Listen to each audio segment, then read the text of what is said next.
family. That's why they're here. Thank you very much, Leo, and all the best. Enjoy the game and see you later. Cheers. Thank you so much.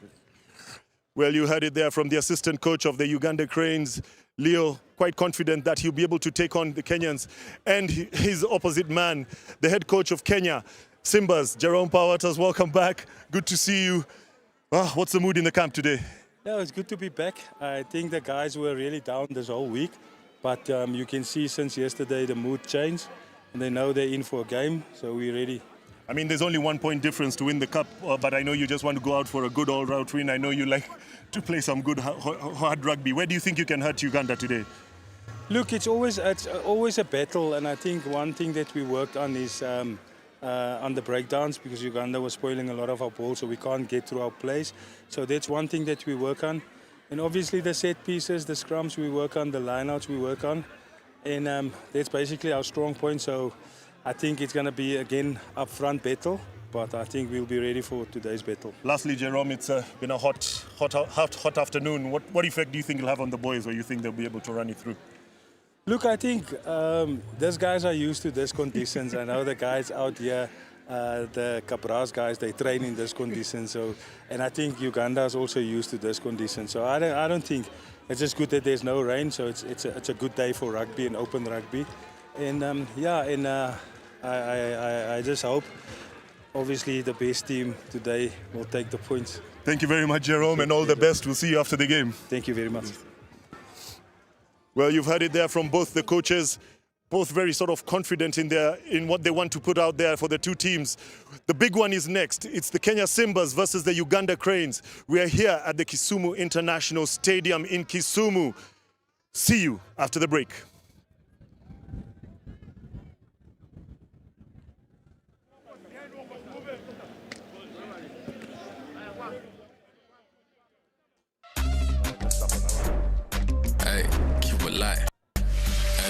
Vile na sip kataskana ubaya, hibi anajivunia kunywa bila haya, na bei yake ni fiti, kila mtu anaweza acquire. Miaka ni 100 na bado haturitaya. Amekunywa kataska baada ya kazi kutulia, bia na marafiki nyama choma kwa sinia, na teremsha kinywaji nasikia poa na sinzia.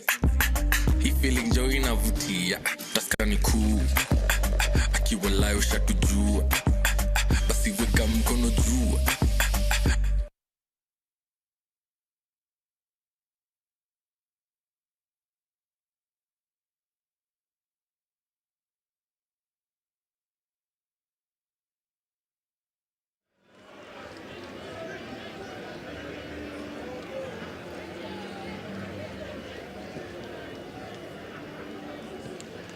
Ladies and gentlemen, this also is the last time giving Calavera featuring Colaveses having Bishop team for 20 accumulated this her 20th cup, and as a celebration for a night of appreciating Calavera for our duty to our national legacy.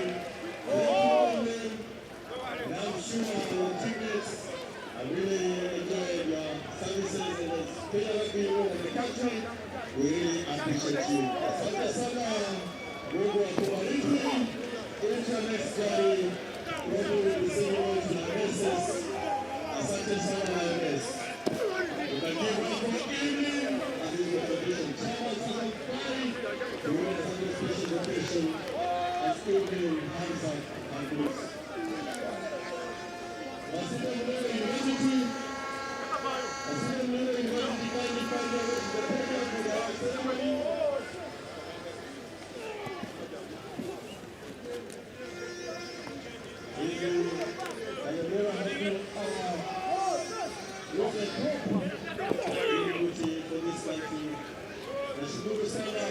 Really appreciate you.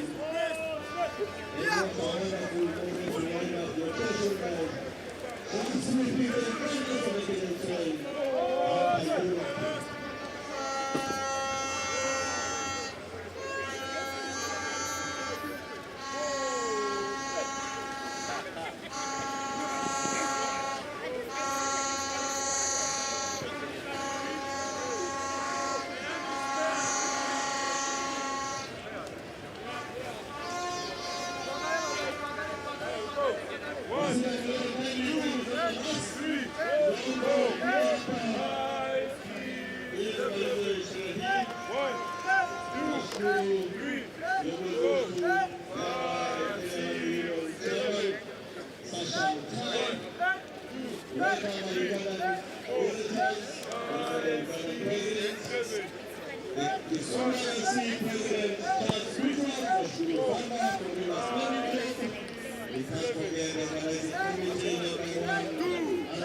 We appreciate our sponsors, ICL Insurance, Kisumu Specialist Hospital, the one and only hospital in town, Nightingale Ambulance Services, the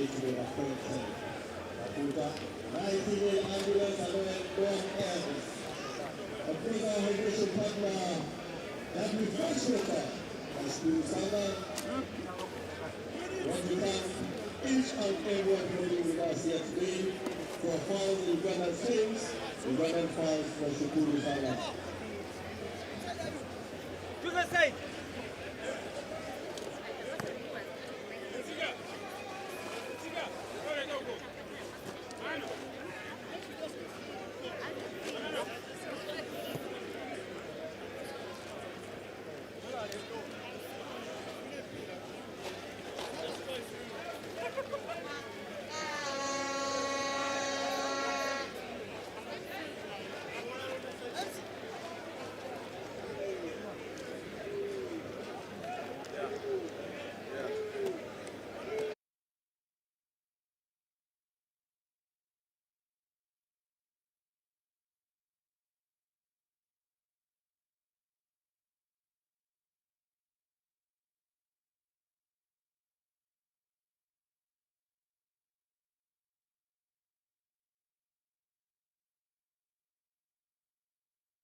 The podium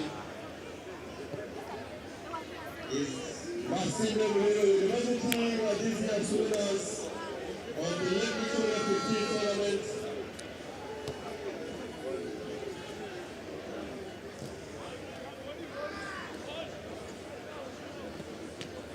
I want to ask the chairman, Kisumu, Charles Kutua, and chairman, Kenyatta, Union, kindly make their way to the program to present the winners trophy to Marcelo University for having won this year's Lake Victoria 15 tournament.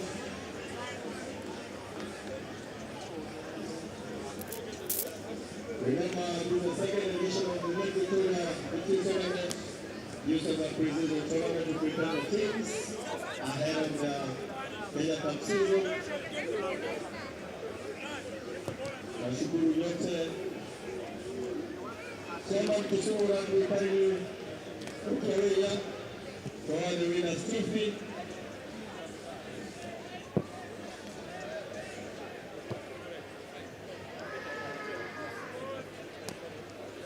Awarding this year's winners trophy is none other than Chairman Kenya Rugby Union Session Tai, accompanied by Kisumu FC Chairman Charles Kutua.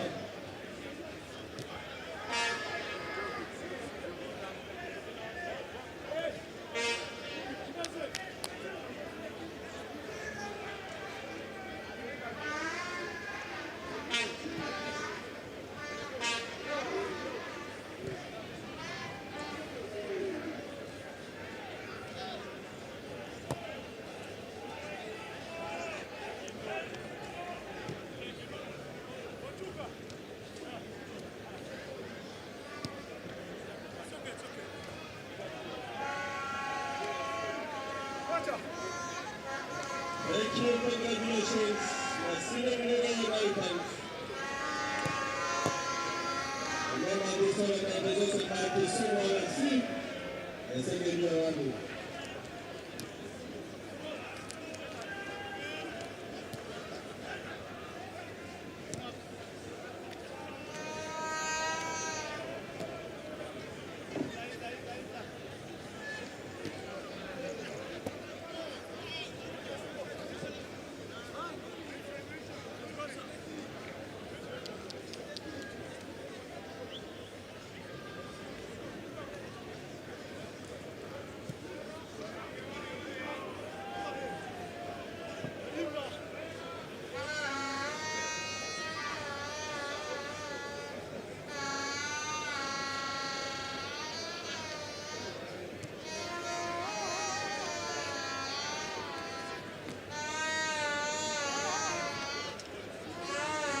Thank you, ladies and gentlemen.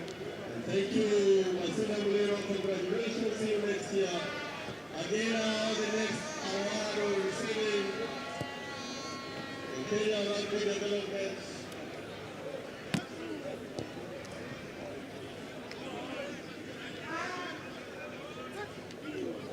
To receive the Kenya Rugby Development Conference report, Sasha Chai is receiving from the Director of Development, none other than Dr. Ahaya Ucheo, handing over the report that came out from the conference at the development conference. Asante sana, Director of Kenya Rugby, receiving that report.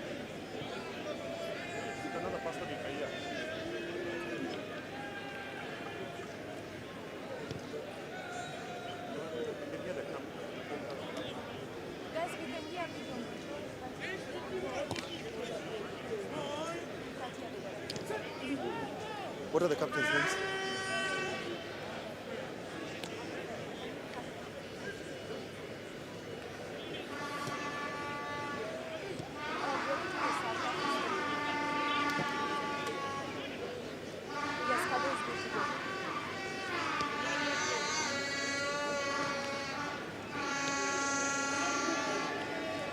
It's Elgon Cup 2023 at the Jomo Kenyatta International Stadium in Kisumu. It's a hot sunny day. In the background you can see the two teams just running through the paces, getting ready for the big one.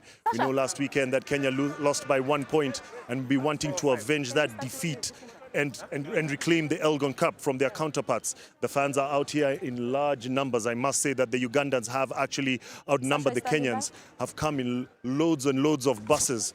But before we get to the two captains, I have with me the Kenya Rugby Union chairman, Sasha Mutai. Sasha, good to have you here. Great day of rugby. Yeah. What do we expect from this game? What do you think? I think the Lionesses have set the tone. That's a big win. I asked them this morning to have a big win. They've come off WXV3, so the experience is there. Very good atmosphere here in the heat of Kisumu, Dala. So, of course, the boys have a challenge to try and match the women. And, of course, they are hurting from the loss last week. So I expect some fireworks here, and I also ask them for a big score.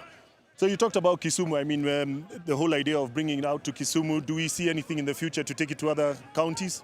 Absolutely. I mean, rugby is growing in Kenya. We have new tournaments coming up. I've been hosting the Under-20, World Rugby Under-20 Trophy, the Bathurst Cup. So, of course, now, of course, we have the girls' side coming in, the 15s. So, of course, we are looking to host more tournaments around the country. And, of course, now Kisumu has qualified for the Kenya Cup, so there'll be a lot more action here in Kisumu. So, for us, even at the coast, next year we're looking at having a beach rugby festival in July in Diani, which will be an international one. So, we're looking at that and put it in the calendar. So, and of course, we have been talking to World Rugby and the agenda for, developing rugby around the world. and the new 4 slots into the Rugby World Cup. So, of course, the calendar has changed, and, of course, we are looking at having European tours incoming and outgoing. Okay, lastly, let's just talk about some of the plans to get some more corporate support on board. Yeah. What's in store? What should we expect? You can see now Tusker is back in Kenya Rugby with a Victoria Cup, an Elgon Cup, and of course Safari Sevens next weekend. It was just basically, getting back that confidence from the corporates in terms of good governance, and that's happening now in Kenya Rugby. And sponsors are coming back in. We've been allocated 50 acres of land. We are talking to potential partners to come in and partner in building a stadium, and of course coming in and supporting the women, who are now have also qualified again for WXV3, and getting more tests for Kenya Simbas. We had talks with South Africa Rugby while we were in Paris about Kenya participating in the South Africa Cup, the Mzansi Cup. Next year they've changed the name. So we're looking at playing in that tournament again for a number of years, because our main aim is to qualify for Rugby World Cup 2027 for the men and 2025 for the women. So we need to play more games. We have talked to World Rugby. David Carnegie agrees with this, and we were asking them, give us more tests. We are getting the partners to come in so that we can, finance that and get our teams to play better opposition so that we can also improve. And of course, with our coach Jerome and the coaching teams that we have Chris Brown, who is our consultant, and World Rugby is also supporting us. You'll see a number of big names coming in next year to assist in development of rugby in this country. Some very, very elaborate plans, and all the best, Sasha. Enjoy the game, and we'll see you after it. Thank you, Charlie. Thank you. Well, you heard it there from Sasha Mutai, Chairman, Kenya Rugby Union. He has some really, really great plans off the pitch. Let's see what action awaits for us on the pitch as the captains. We'll take you to a break. The captains are not here. We'll take you to a break, and we'll see you after this.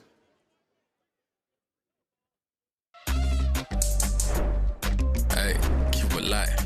Hey, vile na sip kataska na ubaya, hibi anajivunia na kunywa bila haya, na bei yake ni fiti, kila mtu anaweza acquire. Miaka ni 100 na bado haturitaya. Amekunywa kataska baada ya kazi kutulia. Bia na marafiki nyama choma kwa sinia, na teremsha kinywaji nasikia poa na sinzia.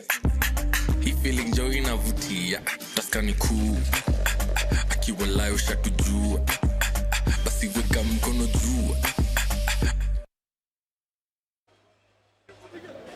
Well, we're back at the Jomo Kenyatta International Stadium in Kisumu City. Coming up at 4 p.m. East African time, it is the men's Elgon Cup, the Kenya Simbas against Uganda's Rugby Cranes. It is 1 point separating the two sides after last Sunday's encounter at the Kings Park Arena in Bweyogerere, Kampala. The Ugandans winning it 21-20. They will be looking to extend that lead and win a first Elgon Cup since 2015. Just catch a glimpse of the Uganda players there warming up. And in commentary with me, Michael Kwambo, is Ernest Akor. Ernest, last week's game and this week's game, what can we look forward to? A much closer contest between the two teams, but I think most importantly today is a celebration of one of the greatest rivalries in world rugby. It's the 50th meeting between Kenya and Uganda and the 29th Elgon Cup. There's no richer history than this in African rugby. Absolutely. Uganda will be looking for first title since 2015. The Kenyans looking to retain the title they won in 2019. Just catch a glimpse of the Kenyan fans here at the Jomo Kenyatta International Stadium. Great day for rugby, great social event. As the numbers continue to rise. Not as many fans in the stands as was last weekend in Kampala, but maybe the stands here at the Jomo Kenyatta International Stadium are much bigger. But there's a sizable crowd that has traveled from Uganda, came from wet and rainy weather conditions, and we've been welcomed across the border here in Kisumu to clear, sunny and beautiful weather for some test rugby. Yeah, 7 hours it is from Kampala to Kisumu.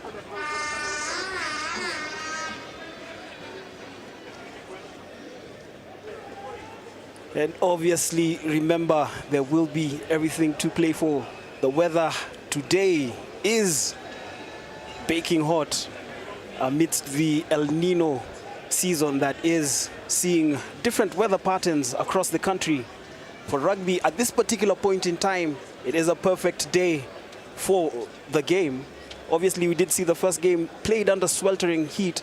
This one should be played under slightly cooler conditions, 26 degrees Celsius, 56% of rain with wind speeds of 13 kilometers per hour. Let's just catch a glimpse of the Kajulu Hills from where the winds and perhaps the rains will be coming from.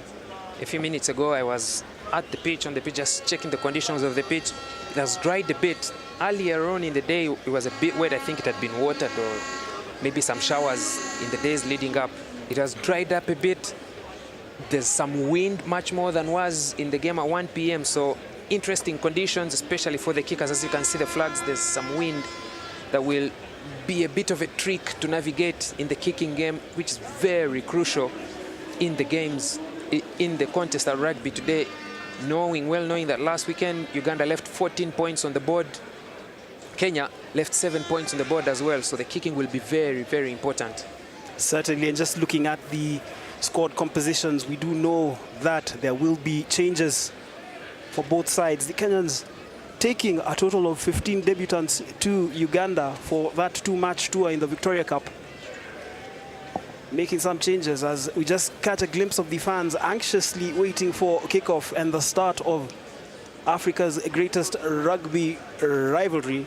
But back to what we were talking about, the Kenyans last weekend throwing a total of 15 debutants in their two matches against Zambia and Uganda. The Ugandans as well also had, I believe, 7 debutants? 7 debutants on the pitch, but then 10 in the game. So it's interesting to see how the two will be playing today, knowing that there's only one for Uganda who is set to make his debut, Julius Opior, off the bench, and similar to Kenya with Shemo Polot.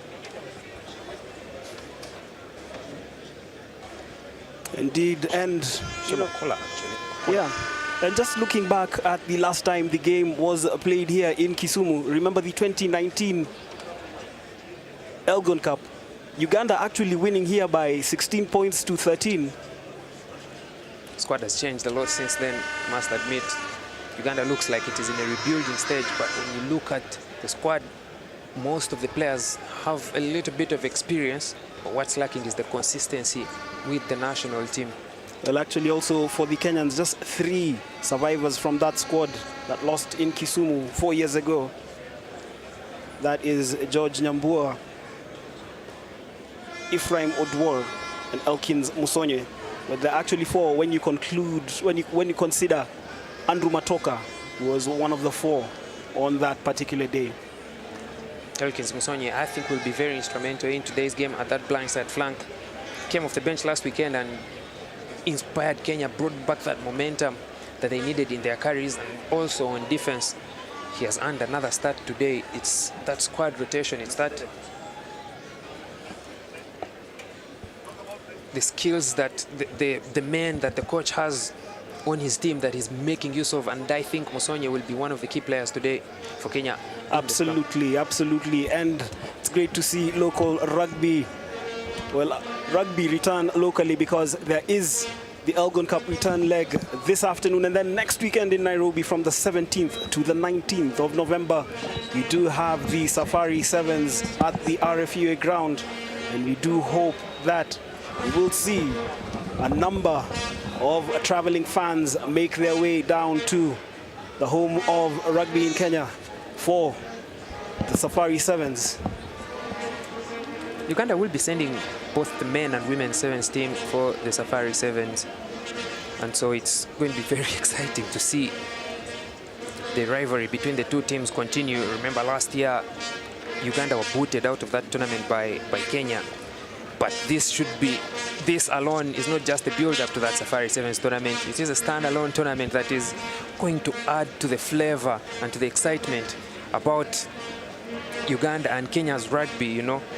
The rivalry in itself, the excitement between the fans across the border. You know, there's people that have been watching rugby between the two countries since the 90s, and I think, Kwambo, you have a wealth of experience compared to me. What Uganda has played 50 games against Kenya in the Elgon Cup. What was your first experience of the Elgon Cup? Well, my first experience of the Elgon Cup way back in 2004. And of course, it took me to Uganda several times, including last week when I was part of the fans and, media who were covering the Elgon Cup. And of course, it is great to see this come back as well.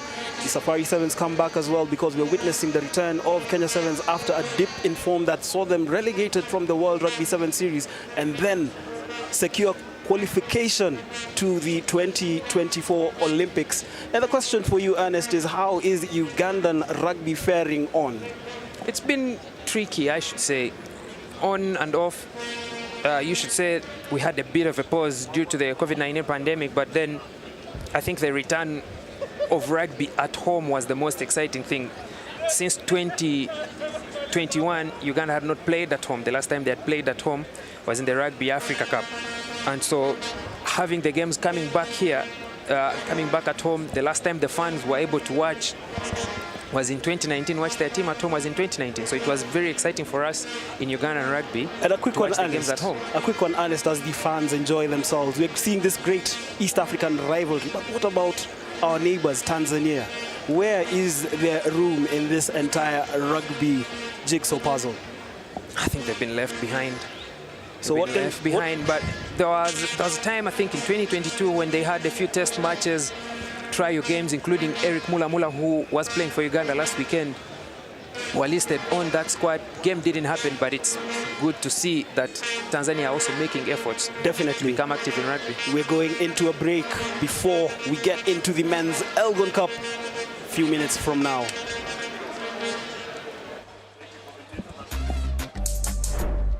Hey, keep a lie. Hey, vile na sip kataska na ubaya, hibi anajivunia na kunywa bila haya, na bei yake ni fiti, kila mtu anaweza acquire. Miaka ni 100 na bado haturitaya. Amekunywa kataska baada ya kazi kutulia, bia na marafiki nyama choma kwa sinia, anateremsha kinywaji nasikia poa na sinzia. Hii feeling joy inavutia, taska ni cool, akiwa layo shatujua, basi weka mkono juu.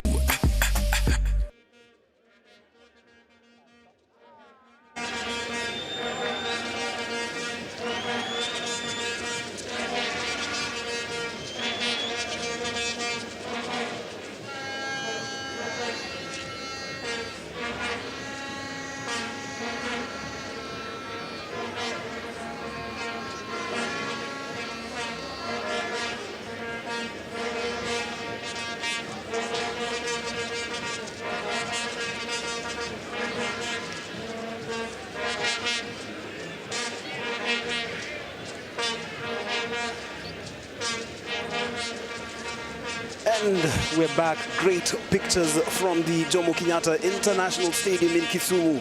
It is Africa's biggest rugby rivalry. The Kenya Simbas against the Uganda Rugby Cranes. That match kicking off any moment from now as both teams fight for the quest to be crowned East Africa champions in 2023. Will it be Kenya? Will it be Uganda? The Rugby Cranes leading by 1 point, 21-20 after last Sunday's opening leg at the Kings Park Arena in Kampala. It was a nail-biting match if you look at it from another context. I think Kenya took a very early lead. They caught Uganda napping, scoring 2 tries within 10 minutes. But Uganda managed to crawl back into the game and needed Liam Walker, substitute kicker on the bench, to score the points that won the game ultimately in the very, very last play. And George Nyambua, the Kenya captain there, will be looking to ensure that he doesn't give Uganda a chance to come and attack them from behind. Suddenly, you just catch a glimpse of a fan there with the Victoria Rugby 15's trophy. It has been won by Masinde Mliro. Maybe just to digress a bit, that is a pre-season tournament for teams in Western Kenya that is played as they prepare for the 2023-2024 Kenyan League season. In our picture there, the Kenyans in the tunnel, led by their captain, George Nyambua, debuted for the Kenya Simbas under Jerome Parvota in 2016 and has grown to become a mainstay of the side. And now he's Power Voters captain as well. He is the captain as well. He is a successful captain for his club, Kabras Sugar. Back-to-back Kenya Cup titles in 2022 and 2023. He will be looking to add a third Elgon Cup, actually a fourth Elgon Cup, to his impressive resume. There's a center referee in blue, Talent Gandiwa from Zimbabwe. Very experienced referee on the African continent. And it will be exciting to see how well he manages this game, knowing that as last weekend with close calls, the referees' decisions can go a long way in deciding the outcome of this Elgon Cup clash. Absolutely. It will be 80 minutes of great East African rugby coming to you live from the Jomo Kenyatta International Stadium in Kisumu City, Kenya. There's a team, visiting team Uganda. They currently lead by 1 point. As it stands, it's winner takes all. But Uganda, a long wait for them in the tunnel. And a bit relaxed are their fans here today. Uganda, they are led by Charles Uhuru.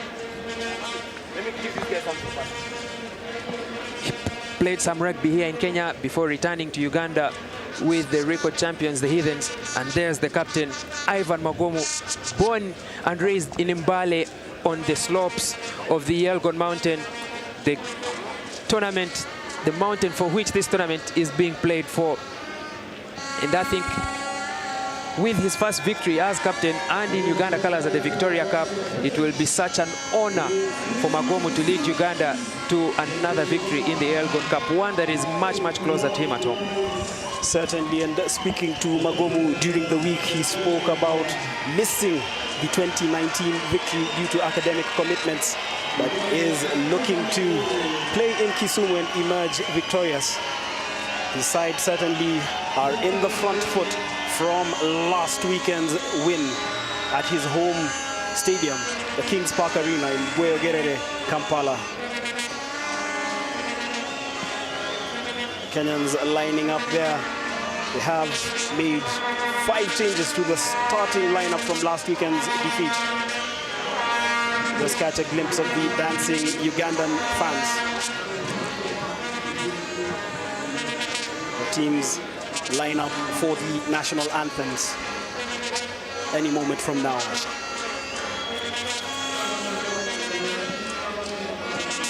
Is that young man, Moses Ziwa, made his test debut last weekend, played 80 minutes.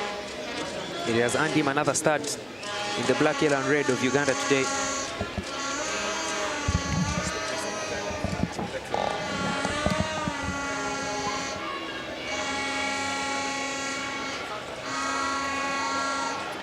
And right now, before we get to the anthems, we shall have an inspection of the Guard of Honor, beginning with Uganda, led by Kenya Rugby Union President Sasha Mutai and his captain and his counterpart, Godwin Kayangwe.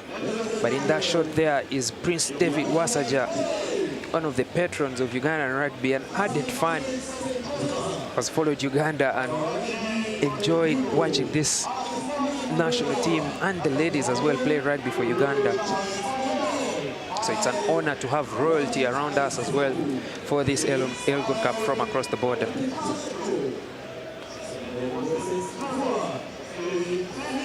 Ivan Magom gets his handshake from the dignitaries, and now the referees, Talent Gandiwa, center referee today from the Zimbabwe Rugby Union, before George Nyambwa leads through the pre-match honors for Team Kenya.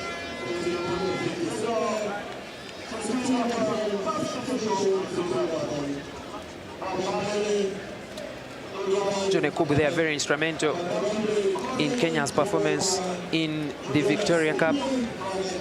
Made a very good shot for player of the match, but it went to Uganda's captain Ivan Magomu.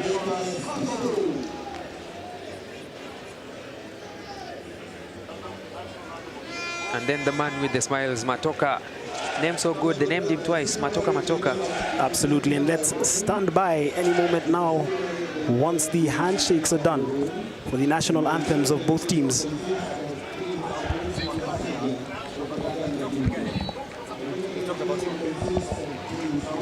feedback sound. We're getting feedback from the room.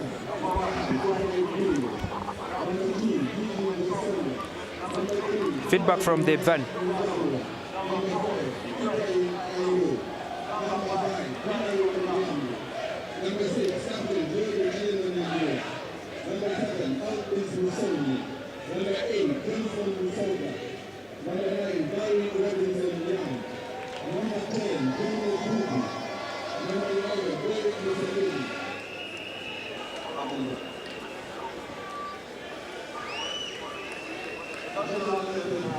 We shall have the national anthems.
Well, a rapturous applause to both teams after the playing of their national anthems.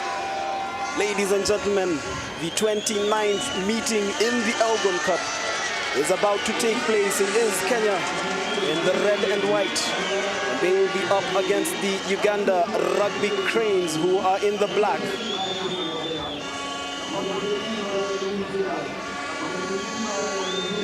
The lineups there for Kenya: Odwor Sifuna, Mwanjilwa Ayo, Odhiambo Nyambua, Musonye, Mwithoga, Young, Kubu, Ashiundu, Mutami, Adaka Inzuga, Wahinya, Akala, Okidia Mususi, Dirangu, Waitere, Angwech, Okola, Matoke,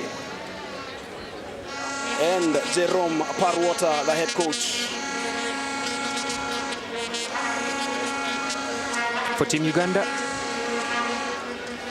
starting with Santos Senteza, Faraji Odugo, Asuman Mugelwa at the front row, Robert Aziko and Charles Uhuru in the second row, Byron Okete, Moses Ziwa, Sidney Gongodio complete the pack of 8. Conrad Wanyama, Captain Ivan Magomu, Alhaji Manano at the wing, Sid Innocent Gokto, Michael Okorach, Shakim Sembusi and fullback Timothy Chisiga. The bench has Bwambale Nathan, Ivan Kabagambe, Chimboa, Julius Opio on debut today, Frank Chidega, Liam Walker, Joseph Aredo and Nicholas Kato. They are led today by the assistant coach in the absence of Fred Mudola. It is Leonard Lubambula who will be calling the shots from the technical area. There's our referee again, Talen Gandiwa from Zimbabwe. He will be assisted by Kenyan duo Victor Odwor and Alumasa Bongfotra as his assistant referees, as Uganda's Captain Ivan Magomu prepares to kick off from left to right on your screens, as was the start of the first round of the 2023 Elgon Cup. Certainly, and that is Magomu with the kick high and hanging into the hands of Elkins Musonye, driving forward for the Kenyans early on. Barry Young at scrum half, bringing in his captain, George Nyambua. The Kenyans on the floor again. This is Young. Johnny Kubu starting today's game at fly half with a kick deep into Ugandan territory. That is Kisiga. Kisiga to the floor. Ugandan securing possession. Wanyama had a blind over game last weekend in Kampala. He's bringing in his front rows. Ball carried forward by Senteza. The penalty advantage is with the Kenyans early on, making a nuisance of themselves at the breakdown against the Ugandans. Santos Senteza isolated in that carry. The support players were late to arrive, left the door open, and it's an easy turnover for Kenya. First crack at the Ugandan area. They go to the corner. There are pictures there. Jerome Parvota, the Kenyan head coach, was absent for last weekend's win, actually defeat in Kampala, and will be looking forward to guide his side to victory. It's very interesting that Uganda was the first team that Jerome Parvota faced in his reign as Kenya team coach way back in 2013, losing that Elgon Cup opener at Kasarani by 17 points to 16. Shades of 2013 perhaps? Maybe not, but it's always tough when you're playing at this level with such a huge rivalry. It doesn't get any tougher going up against an opponent who you know will always know what you're planning to do like the back of their hands. The Kenyans continuing to drive forward. They have the Ugandans on the back foot. This is George Nyambua with the try line in sight. Stopped short, but it's still Kenya with the momentum. Big Hilary Mwanjilwa hitting another platform. Has he lost that ball forward? Yes, he did lose the ball forward. Probably a tad too ambitious in trying to maintain continuity. I think there was, as in that transfer of the ball from on the floor as he tried to find the support and maybe lay it over for the next carry. He lost that ball forward, but this is almost a carbon copy of what happened in the first game and in almost all the games where Uganda plays against Kenya. Kenya always strike them hard. Within 3 minutes, points on the board. Uganda get away with it this time. Absolutely. This will be an opportunity for Ivan Magomu to kick Uganda out of their 22. Played 2 minutes 50 seconds here at the Jomo Kenyatta International Stadium in Kisumu City. Both front rows have collapsed in this first scrimmage. We saw last weekend on Sunday, Uganda dominated in this set piece. Kenya have found some solutions to that set piece as Leonard Lubambula attempts to repeat what they had in that first game. But I think the return of Sifuna at that front row will be very instrumental in ensuring Kenya have that stability at that front row. Yes, remember Sifuna missed the tour to Uganda due to academic commitments. Is available for this one. Will be looking to make an impact as Conrad Wanyama gets business underway with the scrum feed. Ugandans breaking from the base of the scrum there. Clear out from the Kenyans. Have they forced the turnover? No. The infringement there, but you can see the intent once again. Appeared to have come from the side there. That's Hilary Odhiambo, second row at Kabras Sugar, the Kenyan champions. Yeah, the clearance was from the side. Referee says play on. There's a handling error there, but I think Uganda are leaving the door a little bit too open for Kenya to exploit. And while this time if they don't have come out, they won't be lucky probably many more times after this. Another scrum hit for them, but they need to ensure that they are squeaky clean and tight at that breakdown.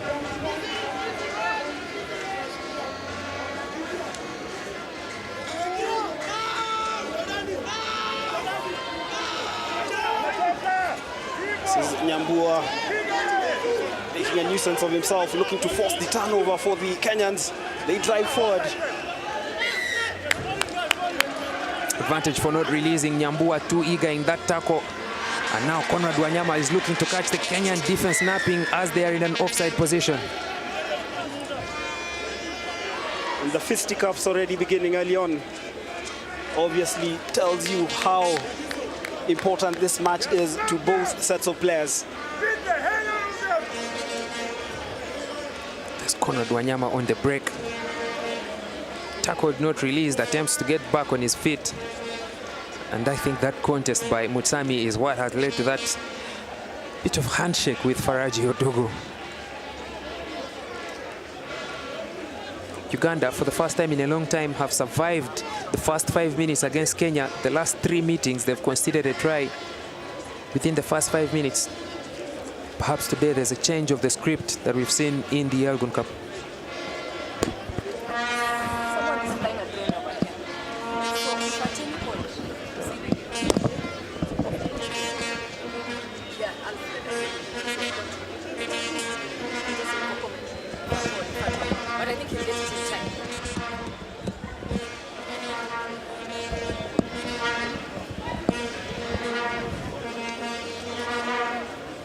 Elkins Musonyi, as we had mentioned earlier, and Mutsami, who was the main character in the first scuffle of many that we expect today in this rivalry. Uganda are giving their best shot to try and regain the Elgon Cup. They've not won this in nearly 10 years. Last time they won was at home at Legends Rugby Club in 2015. Most of these players were probably still just fans when they were watching Uganda win that Elgon Cup, and it would be a change of script should they manage to maintain this 1-point lead and stay with the win. Absolutely, this is like a game of chess. Everybody looking to outsmart each other. This is Odugo with the throw. Ball carried into midfield. Kenyans have forced the turnover, and this is Ibrahim Ayo, former Kenya under-20 international, played at the 2019 Junior World Rugby Trophy. Has transitioned to the senior team, the Simbas. Hilary Odhiambo. Now Barry Young playing in Bryson Adaka. Hard running from the Cabras man.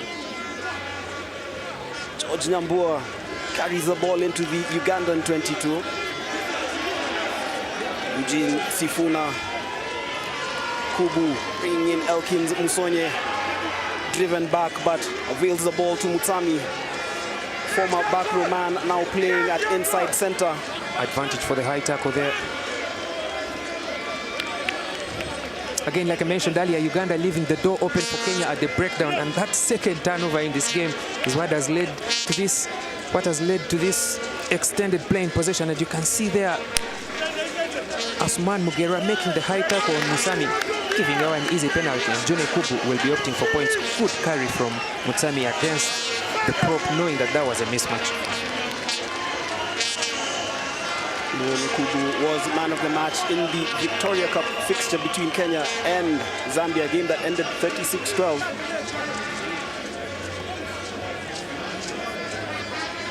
Will be tasked with the kicking duties. Remember, he debuted for Kenya in 2021 during the Rugby Africa Cup Pool B competition in Nairobi.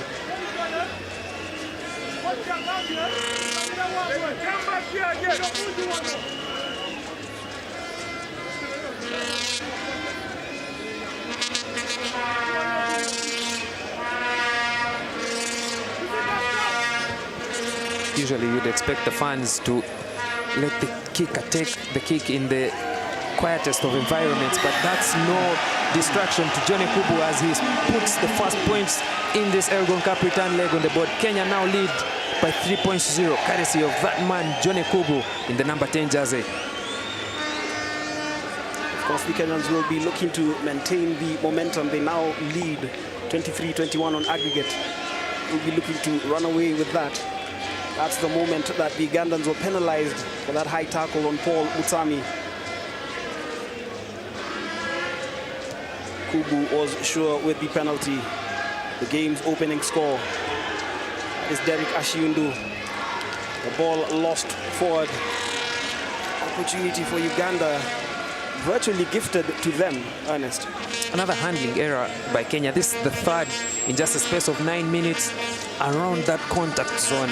And I think it's more trying to transfer the possession from one hand to another, trying to win back the possession as quickly as they can. Kenya need to calm down, settle their nerves, and play the ball. They already have points on the board. It's now Uganda's turn to spring up something early on in this game. Bit of an easy possession to give away in that situation after the restart. And with this Ugandan team propelled by last week's confidence, they will view this as prime real estate. And this is Gongodio against Kenya, forcing the turnover and looking to stretch the Ugandan defense. Wahinya, the ball, not the best of deliveries, but kept alive by Joel Inzuga. Scored 2 tries last weekend against Uganda. Ayo struggles to present that ball on the floor. Kubu with a kick downfield. Is that a 50-22? I think that's a 50-22. Kubu catches Alhaji Manano off guard. Puts the ball just behind him onto the grass and it bounces into touch. It's going to be a Kenya line out. This is where you belong. Don't get out of this 22. Make them feel it. He's been shifted from number 15 to number 10 today, bringing him more central to the playmaking role for Kenya today. Perhaps these are some of the reasons why he's been brought back into this position. Certainly, and it's plucked in the air by Jimson Misoga. The ball is formed, the drive, and the touchdown. There's Elkins Musonye in the back of that one. That's the 5-pointer for Kenya. Clean line out. The Ugandan defense were just passengers as Elkins Musonye drove at the back of that line out, thrown the back of that maul, thrown to the back of the line out of the number 6. With this power, there's no way how Sydney Gongodio alone could defend Elkins Musonye and the Kenyan pack. Uganda survived, like we mentioned, the first 5 minutes and maybe the next 5, but they've not been able to stop Kenya from scoring early on yet again. 8-0 the score. Johnny Kubu with his second attempt for points.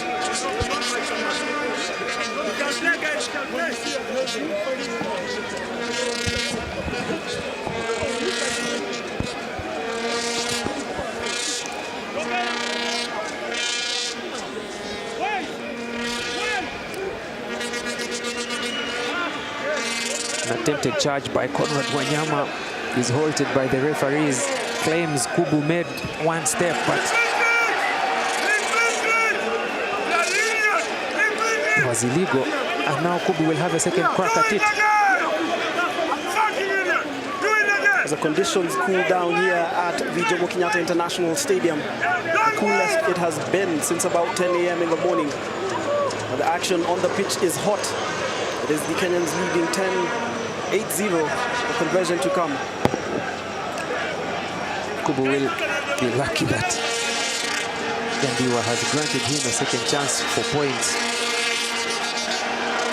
Like we mentioned, the wind, I mentioned earlier, the wind will be very key in determining the contest for this game.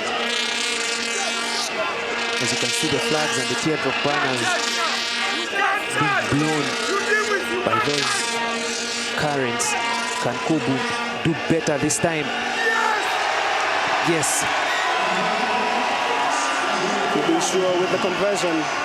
Takes Kenya 10-0 up against Uganda. And that's the moment that Elkins Musonye went over the whitewash.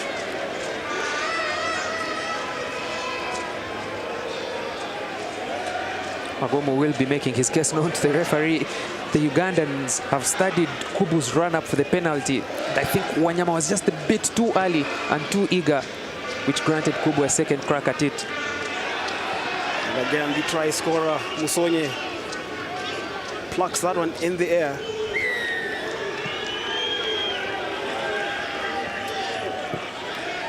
There will be a second, there's a second blow from Talin Gandiwa. An infringement by Kenya at the breakdown. The first in this game, but was a very sticky issue for the Simbas last weekend. They are attacking ball, but they're giving away a penalty. I believe even in the game against Zambia, despite winning that game, they had a very high penalty count. And that is something that they have to continually work on. That penalty was for an illegal arrival at the breakdown. And Ivan Magomo will have the first crack for points. This is a similar script to how the first leg of the Elgon Cup went. Kenya put 12 points on the board. Uganda responded with a penalty. But I should remind you that Ivan Magomo's first attempt off his boot was a penalty that he kicked too far and was too eager to play.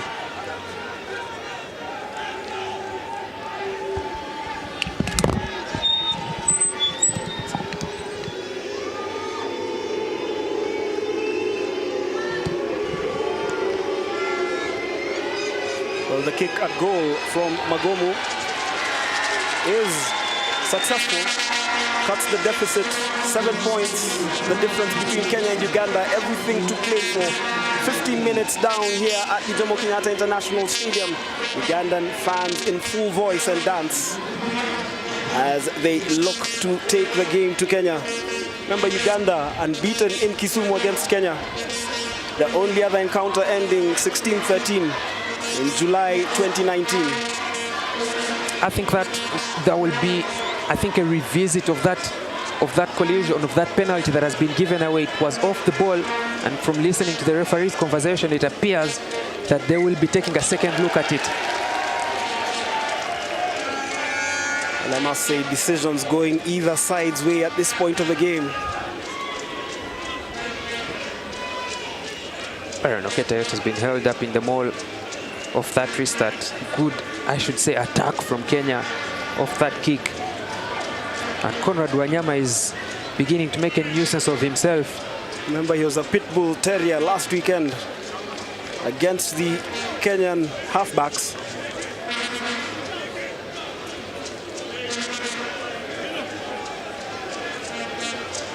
And Conrad Wanyama again with more theatrics. Says he has been touched in the face by one of the players.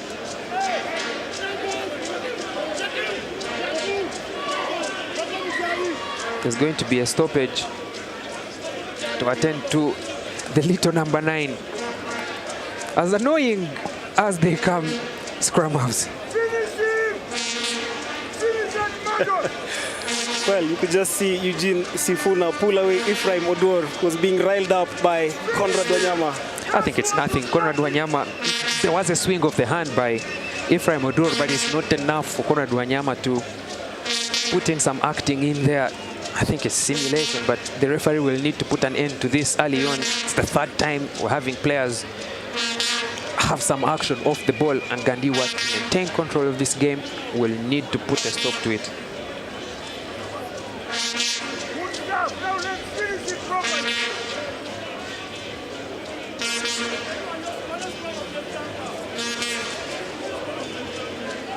And it will be a scrum feed for Kenya, right on the Ugandan 22. If they can recycle the ball and get their backs moving, they certainly will be relishing the opportunities. For Uganda, obviously, looking to put a huge defensive effort, force the turnover and take the game back to the Kenyans. First scrum feed for Kenya in this game.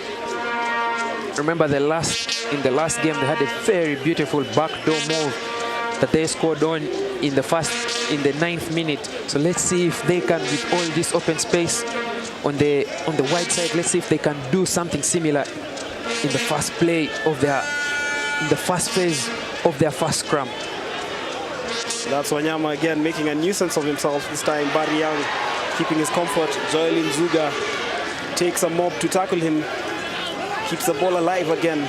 Kenyans are in the Ugandan 22. But again, the penalty advantage going against them because of their indiscipline once again at the breakdown. Mike Okorach, former captain, stamping his authority in that midfield, winning that penalty for Uganda. Kenya left just like Uganda early on in this game, left the window open, tackler rolled away, and first man on the ball, Okorach, and Uganda's penalty. Beautiful turnover, beautiful defense from Uganda.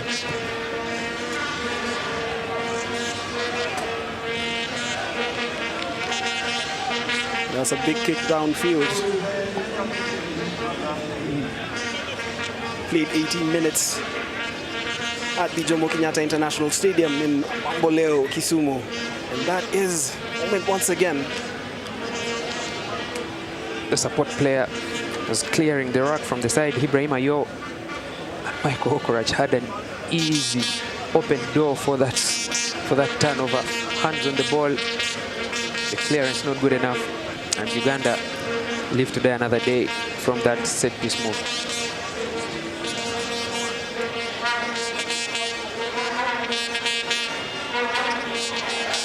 Another good lineup by Uganda, but the regather is not good enough.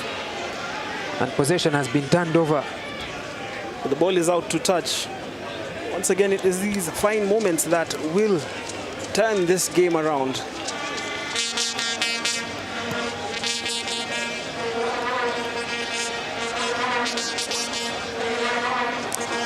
Uganda opt to go for the scrum. Ball was lost forward and then into touch. It's an easier decision than to go in the air having lost the line out.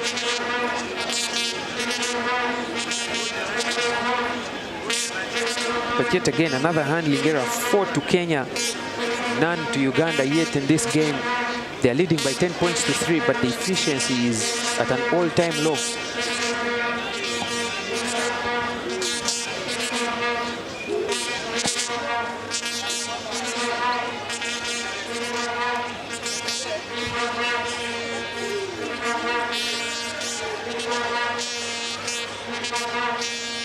Nyama brings in Okorach, running into two Kenyan defenders there, Kubu and... Advantage for the high tackle, the penalty. Johnny Kubu and Conrad Wanyama enjoying some theatrics yet again. These halfbacks. I think it has become a circus. Definitely is. But we'll recall that Johnny Kubu from the Victoria Cup last weekend, he got hurt at around that region of his leg. But I think he must have got a knee in the regions which will not be talked about.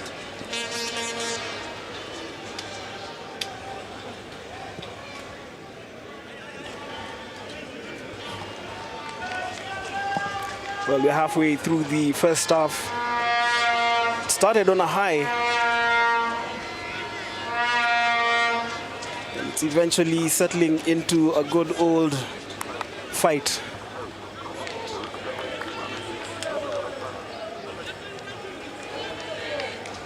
Let's catch a glimpse of the Ugandan bench. That's Julius Opio, one of the 10 debutants on the Uganda squad, but he's going to be the last to earn his first cap in this campaign. And just next to him is Joseph Aredo, a familiar figure here in Kenyan rugby, having played for the Harlequins. The ball is kept alive by Eugene Sifuna.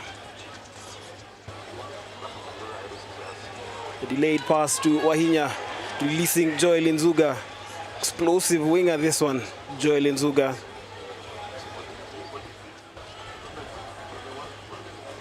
Kubu with a kick downfield again, just looking to find the Ugandans napping. But that one goes into the in-goal area. Relief for the Rugby Cranes. Shakim Sembusi claims he didn't touch the ball, but if he didn't touch the ball. Then Uganda have decisions to make. Scrum feed where the ball was kicked from, or goal line dropout, I believe.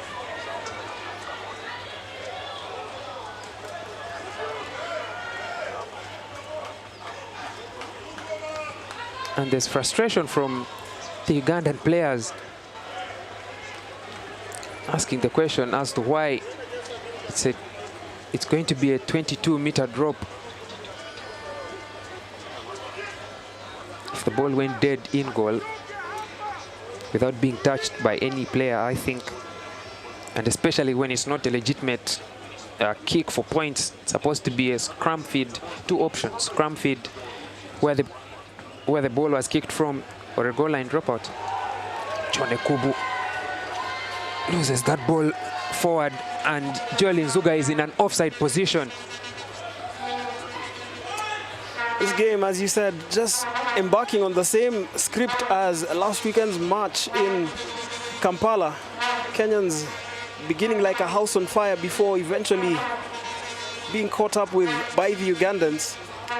Series of errors that actually allowed the Ugandans back into the game, and they seem to be committing those same errors here at the Kisumu Jomo Kenyatta International Stadium. They will need to clean up those errors. For the Ugandans, obviously, once they sniff blood, they will be going for the kill.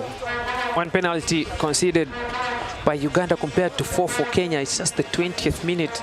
That penalty count is beginning to hurt Kenya's dominance in this game so far on the scoreboard. Wanyama running into his own man. He's driven back by Jinson Misoga. The Ugandans have secured possession. Once again, another penalty. Third consecutive penalty that the Kenyans have conceded.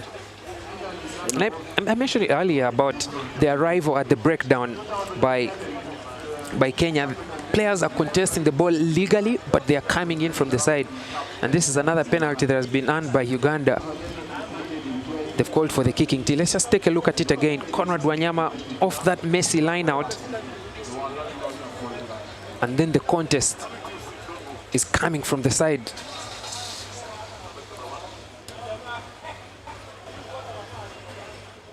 It's a 5th penalty considered by Kenya.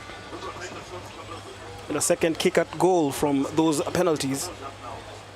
Magomu, for him, this should be within striking distance.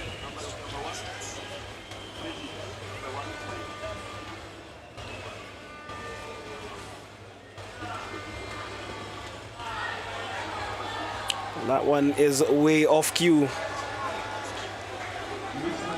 I watched Ivan Magomu kicking in the warm-up, and I noticed that he was kicking some of the kicks even straight through the middle.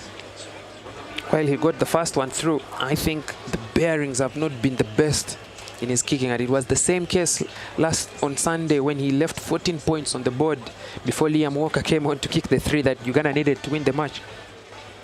Perhaps some decisions to be made by Uganda in this kicking contest on who is going to be taking their kicks. Certainly, as they look to build once again. Gongodio acting as scrum half, bringing in Senteza. Carries it a meter forward for the Ugandans. They will look to be slow and patient in this build-up. Wanyama certainly will be a catalyst for the Ugandans.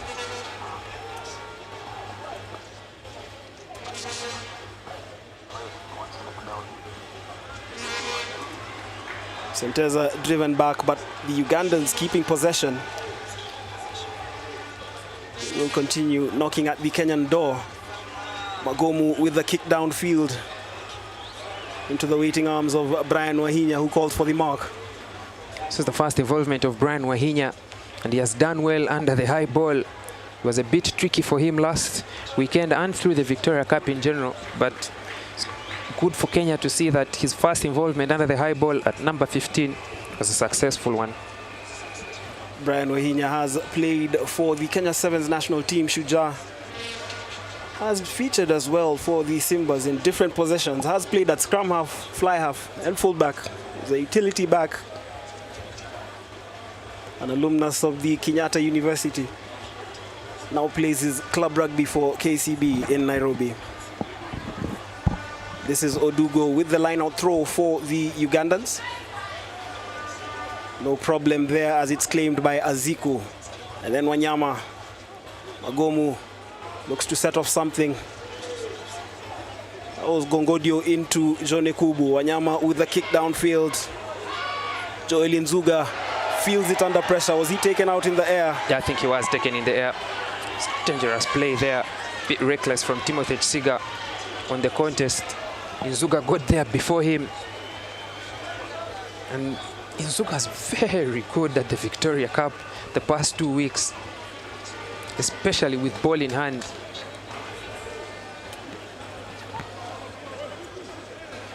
I mean, his aerial ball handling skills are one that any coach would die for.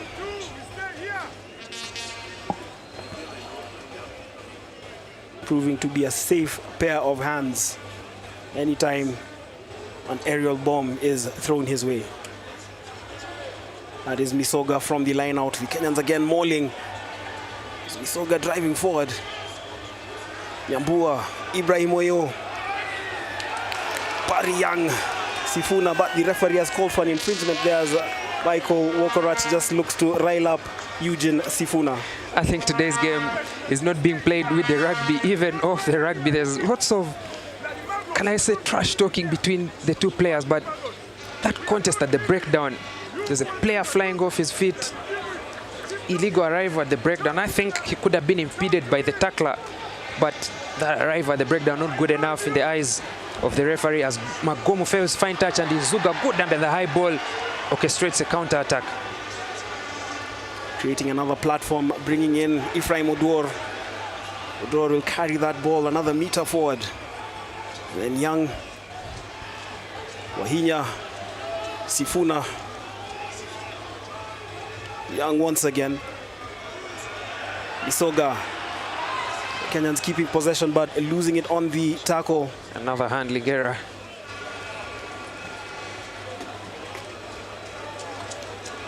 It's the 6th handling error by Kenya in this game.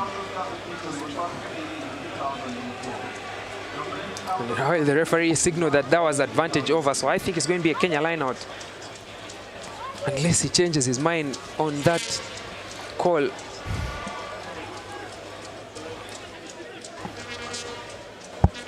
Finely poised contest this is between these two neighbors and great rivals.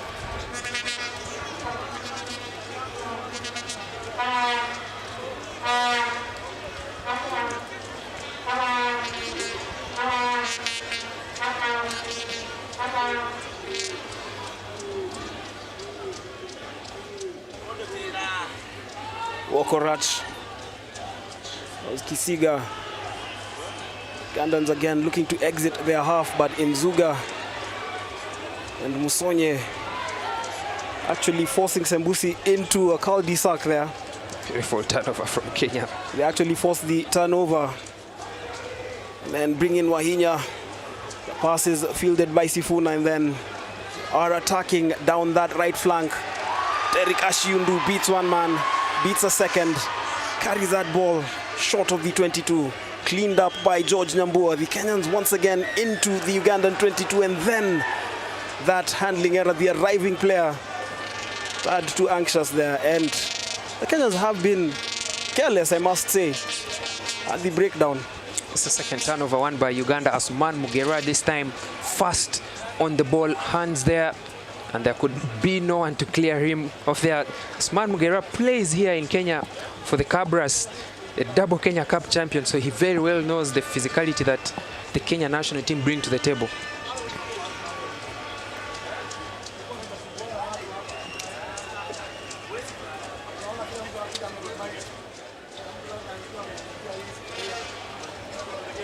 Remember, the Elgon Cup is also a social outing, and it's great to see the fans here at the Jomo Kenyatta International Stadium in Kisumu.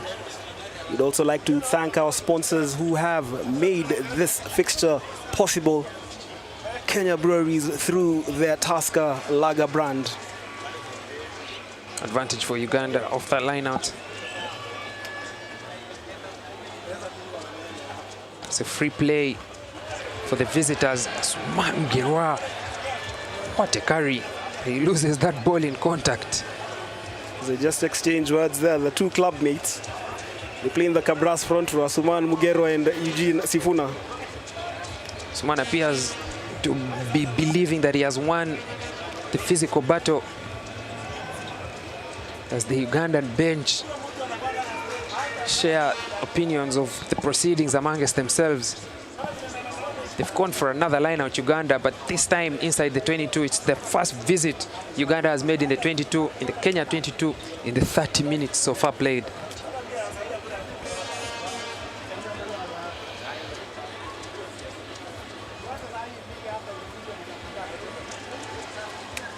They drive forward after retaining possession from that line out. Another advantage this time for throwing the jumper into the line out.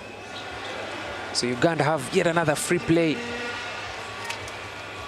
And like we've been saying, the breakdown from both teams is not being managed well. Leaving the ball carrier is being isolated, support players arriving late, and turnovers being one left and right from both teams. Look at Elkins Musonye, eyes open, fast on the ball.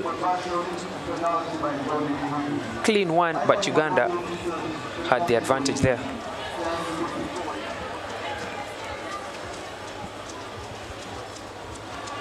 And he has a strike to his name as well, so this is very good contributions to Kenya's performance in this game from Elkins Musonye.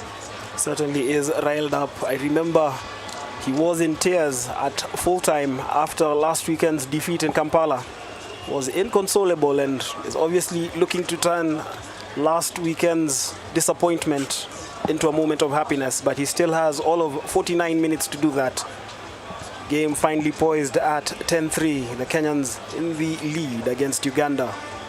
Second leg of the 2023 Elgon Cup. Remember, Elgon Cup also returning for the first time since 2019. The COVID-19 pandemic happened, and then teams and unions struggling to reorganize themselves. And as we speak, Ugandans electing to go for goal.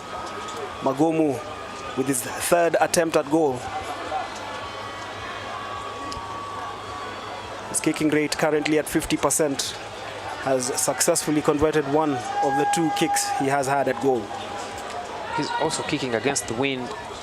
It has died down a bit, but the direction is still towards the south.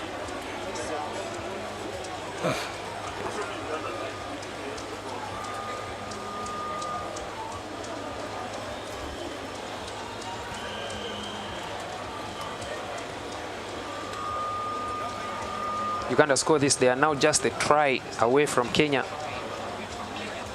So it's going to be very good points on the board, having missed the penalty a little bit earlier. Ivan Magomu.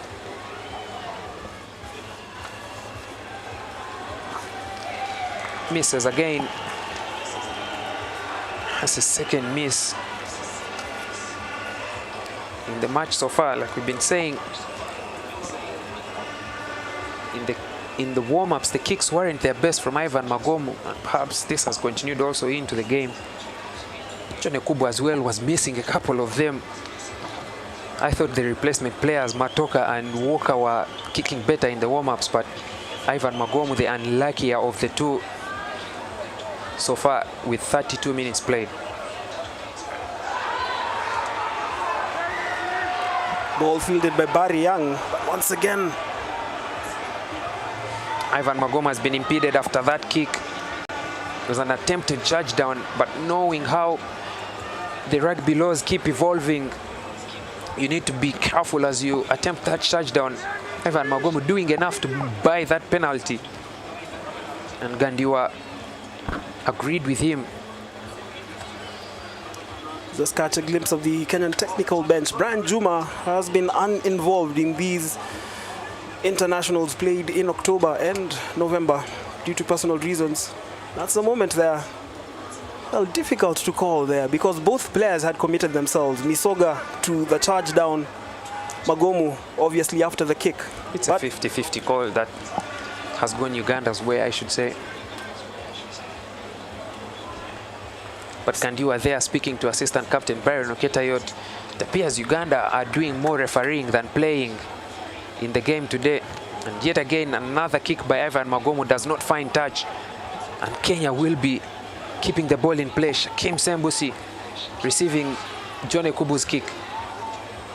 And Magomo looking to get something going from the middle of the park. Has his fellow halfback, Wanyama.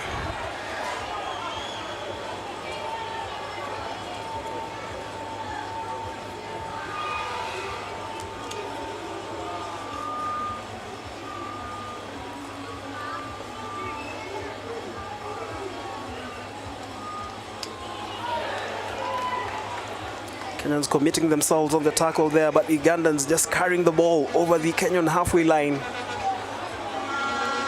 They have forced the turnover, have Charles they? Uhuru just handed the ball over to him. Kubu with the exit play for the Simbas. And yet again, he overkicks the ball. Let's see what the call is going to be this time. Johnny Kubu's kick has gone into touch in goal. The last time we were in such a situation, it was a 22-meter drop, and you could see the surprise on the Ugandan players. This time, Gandiwa appears to have got it right and awarded them a scrum at the point where Johnny Kubu kicked from. But most importantly, Kenya are not afraid to kick. This is Kubu's 6th kick in open play, 50% more than Uganda, who have just kicked 3.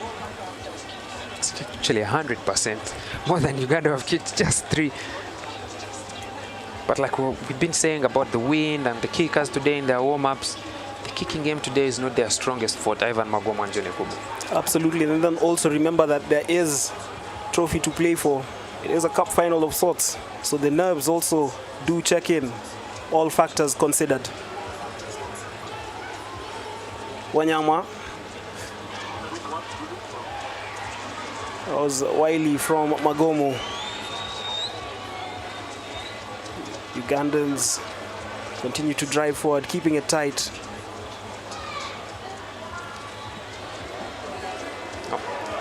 The ball is lost and immediately turned over by the Kenyans. Mutsami, well actually that is a Daka, does well to keep his feet. And then Barry Young shoving off the challenge from Michael Wokorach. I think there's been multiple handling errors in there. Pressure building up on both teams. Uganda losing territory with ball in hand. Kenya looking to get them napping on the counter-attack. This Barry Young pops the ball to Elkins Musonye, who wasn't expecting it, and it just popped out of his hands.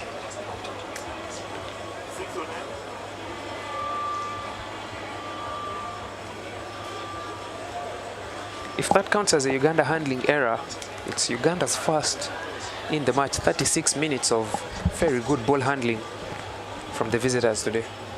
Obviously shows you the focus that they have put into this match.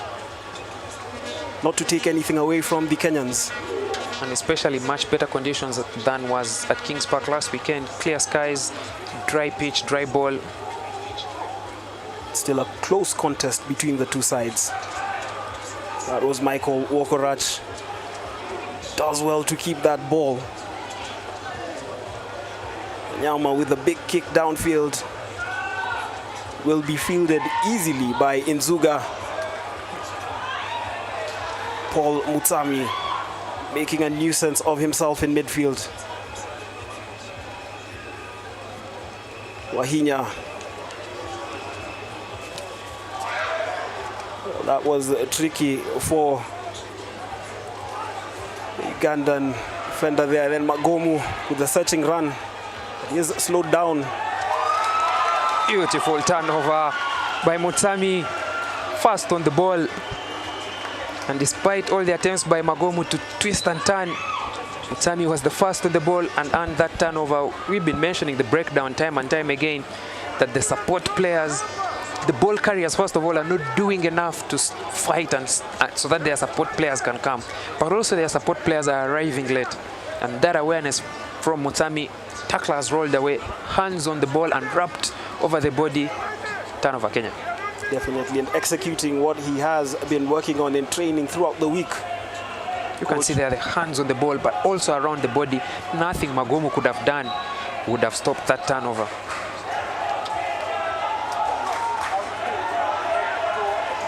There's a Kenyan line out inside the Ugandan 22.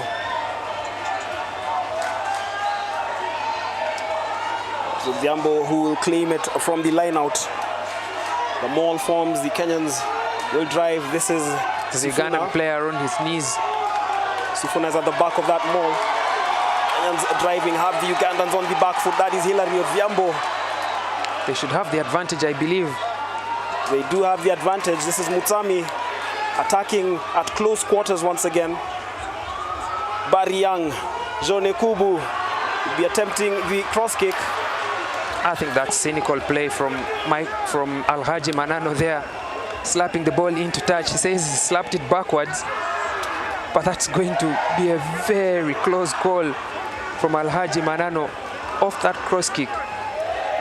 And I think Jone Kubu has noticed that Alhaji Manano is uncomfortable with the high ball.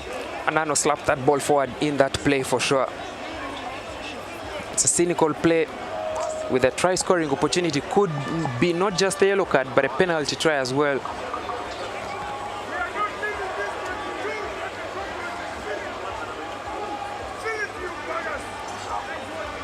And as we go into the halftime break, just about a minute, Manano will be very lucky to get away with that decision.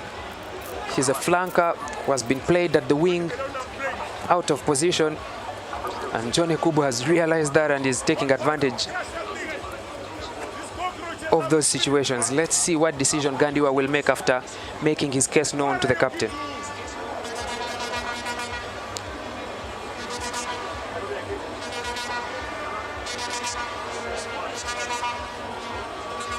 Manano is a very lucky man. But you also have to give it to Jone Kubu for his reading of the game, for the reading of his opponent as well, and knowing that that is the player to exploit. Uganda have been very lucky there that Gandiwa has opted to punish them for repeated infringement, giving them that last warning, multiple penalties in the red zone, impeding Kenya. But it could have been a lot worse. The yellow card and the penalty try in the very last play of the first half.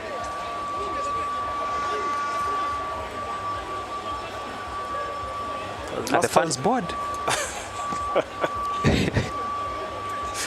I'll choose not to speak for them. I think it has been an exciting 40 minutes of Test rugby today.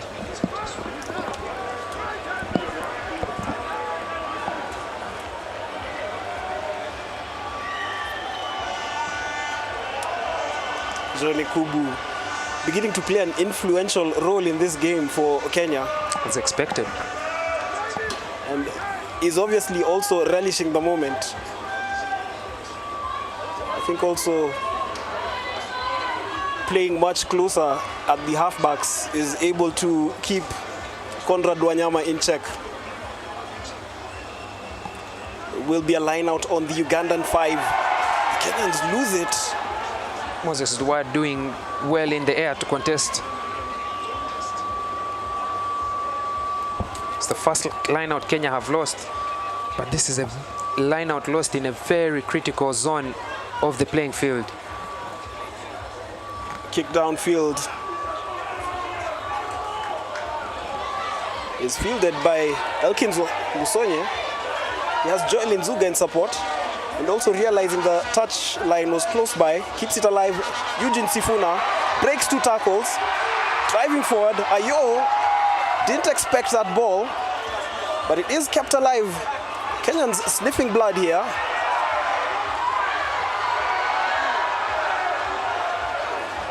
Multiple handling errors there, but the referee says ball bounced backwards, and Ivan Magomu caught trying to kick. He's been forced into a handling error. Despite that Protestant smile, he knows in his heart that he has lost that ball forward. And once again, Paul Mutami, excellent. Remember, Paul Mutami has played at back row in the Kenya Cup for Impala for over 5 seasons, and that is the last order of business for the half. Magomu very lucky there, I must admit. Very lucky that has not been an opportunity for Kenya to attack from deep in that area.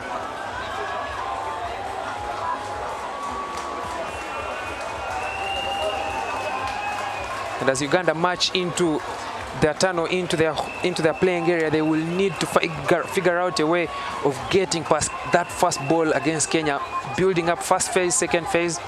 But Kenya, as it stands, they are in a comfortable position. They lead by 10 points to 3 at halftime.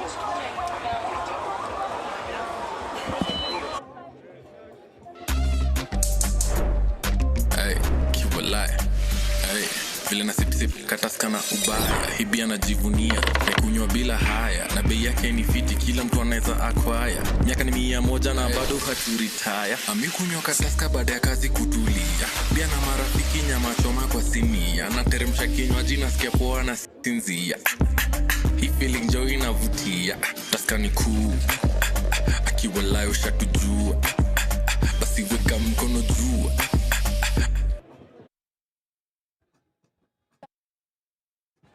The temperatures have cooled down here in Kisumu, and the rugby is quite cagey to say the least. Kenya leading 10-3 in the second leg of the Elgon Cup.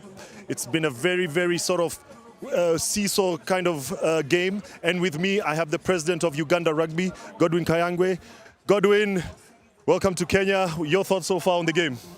Thank you very much. It's a tough game. It's been a long journey to get to this point. I think we are all happy that at least we have revived Elgon Cup ever since the lockdown took it away from us. So we're happy to be here. This was the last place we played, and wow, it has really been improved greatly. Yeah. I'm glad that you're enjoying yourself. Now, matters off the pitch, how are things developing in Uganda Rugby, and what are your plans so far? Well, it's just a matter of pushing on, building on to the structures that we set up a few years ago. And now that we are free to move, working hard, looking for the funds to be able to support our programs, and that's what we just need to consistently do.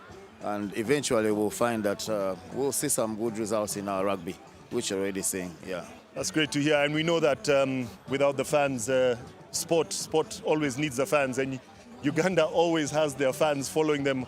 How do you guys do it? How does it work? I think a few years ago, maybe 10, we used to ask the same question: how does Kenya do it? But I think the trick is in good competitions. The fans will want to watch good competitions. So we need to put the emphasis on having very good, high-quality competitions, and in that way the fans will definitely enjoy the game. So yes, we are very happy that we have a group of fans that is increasing by the day, that are very, they follow the game diligently, whether it is in Europe or wherever. And there is an impact to the sport as well. Yeah. Sorry, finally, Godwin, we saw the Victoria Cup. We had Zambia come and play with Kenya and Uganda. What are the plans between the unions to build on this tournament? Yeah, initially that was the third leg, the return to Victoria Cup. The first two legs were a home and away affair with Zimbabwe, Zambia, Kenya, and Uganda. Unfortunately, Zimbabwe couldn't make it this time for specific reasons, but they will be with us next year, and we hope to see it grow to probably include the likes of Madagascar.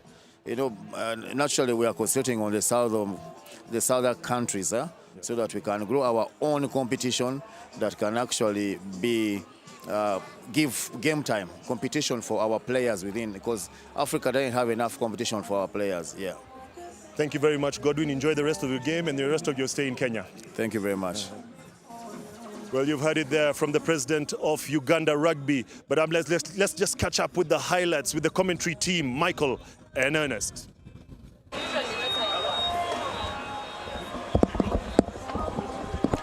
And these are the highlights from what has been a gripping first half. Those points from Jomo putting the Simbas 3-0 up.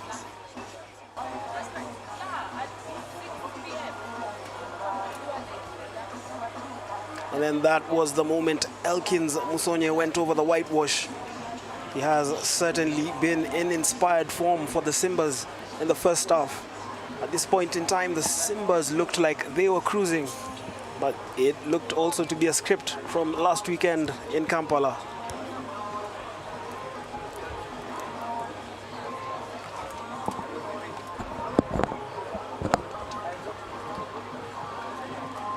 And then, of course, that attempted turnover by John Ekubu, adjudged to not have been legal. And you can see the frustration from the Ugandans as they thought He was trying to milk the penalty. Then Ivan Magomo's penalty sails way wide. The first of two that he missed today. As both teams traded scrum and breakdown penalties.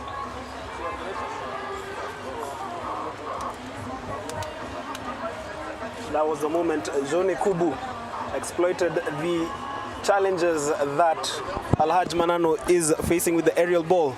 And then Charles Uhuru caught the Kenyans napping there, were it not for that hawk-eyed tackle.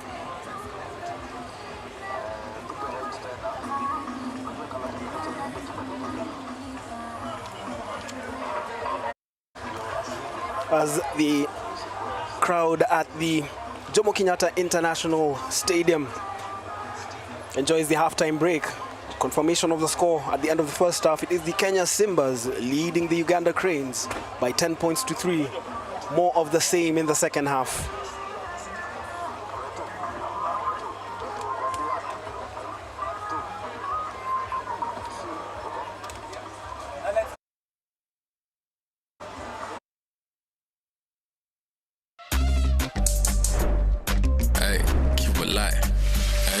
Vile na sip kataskana ubaya, hibi anajivunia na kunywa bila haya, na bei yake ni fiti, kila mtu anaweza acquire. Miaka ni 100 na bado haturitaya. Amekunywa kataska baada ya kazi kutulia, bia na marafiki nyama choma kwa sinia, na teremsha kinywaji nasikia poa na sinzia.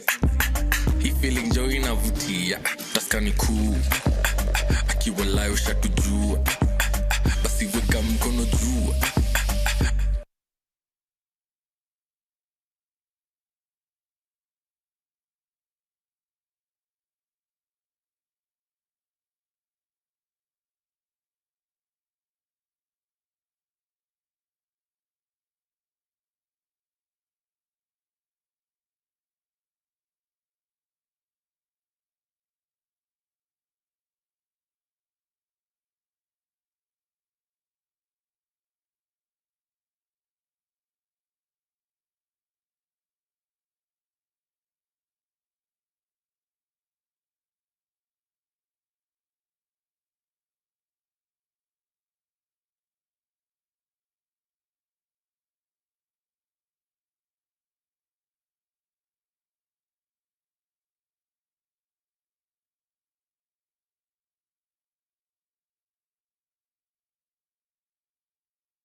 vile na sip kataska na ubaya hibia najivunia na kunywa bila haya na bei yake ni fiti kila mtu anaweza acquire miaka ni 100 na bado haturitaya amekunywa kataska baada ya kazi kutulia bia na marafiki nyama choma kwa sinia na teremsha kinywaji nasikia poa na sinzia hii feeling joy inavutia taska ni cool akiwa layo shatujua basi weka mkono juu.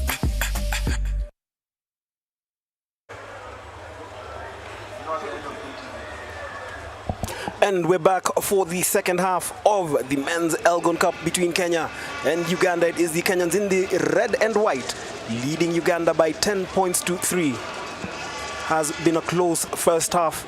The Kenyans going ahead through points from Jomo Kubu, who also converted Elkin's Musonye's try. Now picture there, Jerome Parvota, Kenya head coach.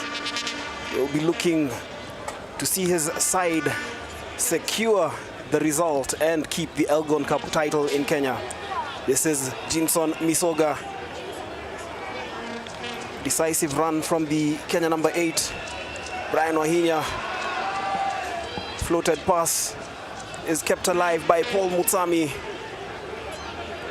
Paul Mutsami has certainly been a standout for the Simbas in the first half, more so with his defensive duties. Jomo Kubu, change of direction, and Jomo Kubu is going to get the game's second try. That sidestep, slicing the gap. Ernest Akor, That's Uganda trailing. That's a beautiful try from Jomo Kubu. That's the change that was made to bring him from number 15 at fullback to fly off at number 10 at the center of the playmaking role. And all he needed was just one sniff, an individually brilliant play from Jomo Kubu. Take a bow and take a sip, Paul Water. That's a beautiful try from Jomo Kubu. And I'm sure should Kenya win this match, it will be a topic of banter on social media. The Ugandans have been bantering the Kenyans over the past week, but there's still all of 39 minutes to play and this conversion to come. That was a beautiful try. He is sure with the conversion there, Jomo Kubu. Yet again, Uganda being called just after the break, but look at that full blast pace from Jomo Kubu. And then the dance move to celebrate.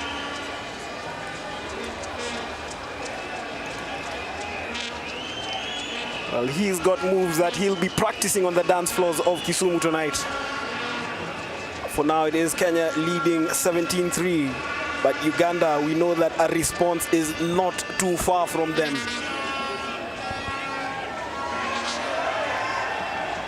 Misoga. One possession, one try. What a start to the second half for Kenya. And probably a tongue lashing from Jerome Parvota at halftime. Barry Young with a kick. It is high, it is hanging. It is claimed by Derek Ashiundu. Wahinya, incisive from number 15. Mutsami. Adaka presents the ball on the floor. The Kenyans looking a lot more fluid in the second half. Young, Sifuna, Hilario Odhiambo finds himself in space, carries the ball into the Ugandan 22. Kubu again, Nyambua the captain. Odwor, the big man running into his fellow big men, presents it once again. Manjilwa knows only one way, and it is route one. Sifuna skips past one. He is on the floor. It's a contest that is eventually going the way of Uganda. Byron Oketayot with the turnover there. I was just about to say that Kenya have cleaned up at the breakdown, not giving Uganda a sniff at their ball. But somehow Oketayot has found his way over and onto the ball. You notice there's a change in the way Kenya are playing today from last weekend. Last weekend and through the Victoria Cup, it was first person on the ball, first carrier. But today they're doing those tip-on passes, the plus ones, and they're working for Kenya, keeping Uganda guessing on who is going to carry the ball. Good go forward from the Kenya Simbas.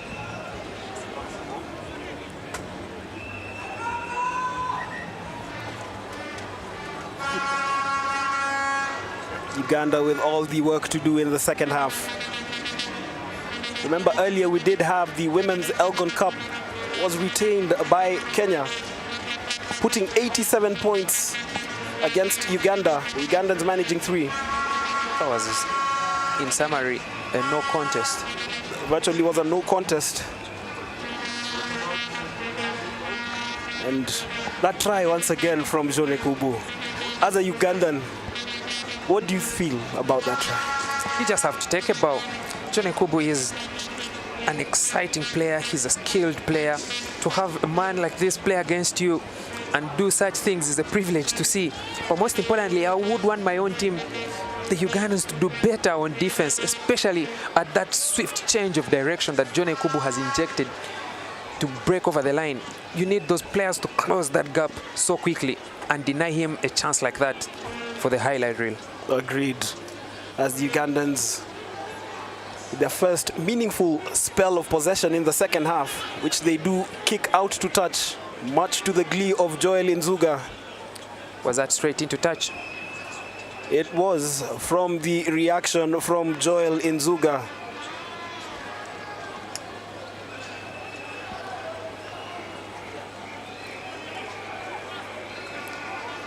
Referee says there's advantage for the knock-on at that line out earlier.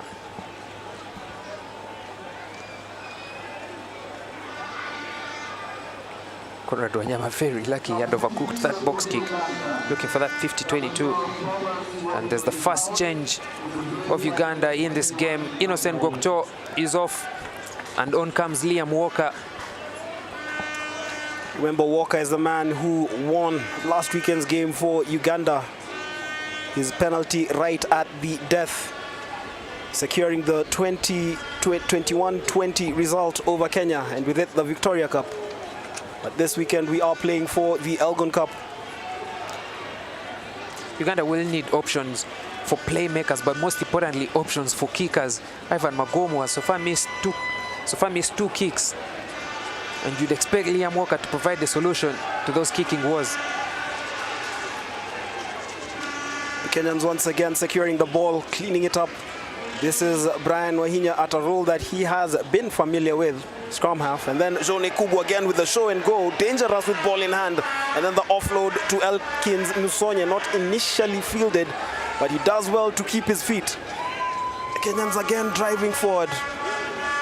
Barry Young arrives, brings in Sifuna. Odwor now. That +1 that we just mentioned, catching Uganda in 2 places. And now Uganda have an advantage for the forward pass by Jomo. Quick press there from Liam Walker, forcing him to make that handling error.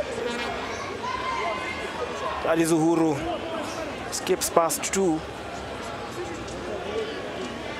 But it actually is Aziku. That looked high on Barry Young. I believe there's going to be a stoppage there. There's 2 players on the floor, but in the line of fire. One is Faraji Odugo, the other looked to be Byron Oketayot, who is now back on his feet. Faraji Odugo, the hooker. It's beginning to look desperate for Uganda. Halftime was 10 points to 3, but within 2 minutes, they were a further 7 behind. You speak about desperation. That is what Kenyan fans felt in Kampala last weekend at the final whistle. It was a sinking feeling to these fans. You know, they're putting up a brave face. Kudos to them. I think that's what being a fan is all about. Cheering your team through thick and thin. You've got to back your team, because that's what they need to put up a fight to stay in the game. Perhaps the chances could be in their favor. But you look at the way the Elgon Cup has proceeded, and Kenya, when Uganda wins the first round, Kenya always come from behind to win the second round. 2019, Uganda won, like we mentioned, 16-13. But my oh my, the fight that Uganda won the first round, but my oh my, the fight Kenya brought against Uganda at Chadondo in 2019, the place was packed, but they brought up a very championship-winning performance to defend their Elgon Cup title against all odds. Looks like it's going to be the script, same script here again. Down by a point in Kampala. It's a return leg. and they're in the driving seat, almost all hands on the wheel as it stands now, 47 minutes on the clock. Absolutely. And we are looking for resumption of play. You know, just glancing through the shots that ran through our screens earlier on, it's great to see the fans back. It's great to see again this East African derby returning. And we do hope that there is a lot more cross-border rugby action. Let's just catch a glimpse of some of the Kenya Rugby Union directors in our screen there. Harriet Okach, Moses Mukabane walking away. Back to play on the turf here at the Jomo Kenyatta International Stadium. Stadium which has undergone a transformation. And there is the man of the moment, Jomo. I think he deserved to be the player of the tournament at the Victoria Cup. Definitely did, because even in the loss to Uganda, he was a threat through and through.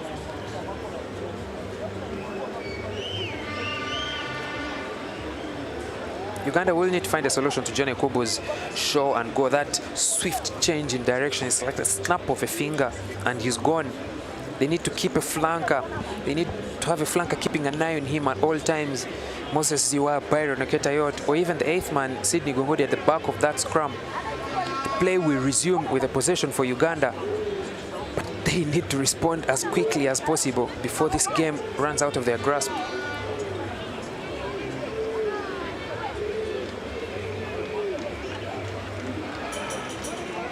This is Walker with the kick downfield. Brian Wahinya has no trouble. Like you said, Walker was looking for the 50-22. But Brian Wahinya looked to have read it. This is the darting run from Conrad Wanyama. Has taken the skull cap off, probably to get more clarity. And yet again, there, Kenya were the first on the ball, but not staying on their feet has denied them a chance to earn that turnover. Possession still in the hands of Uganda.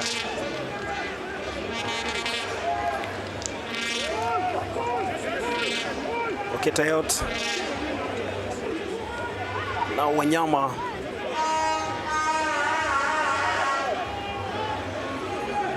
The Ugandan big man driven back, but Magomu with the aerial bomb looking to trigger that man, Johnny Kubu.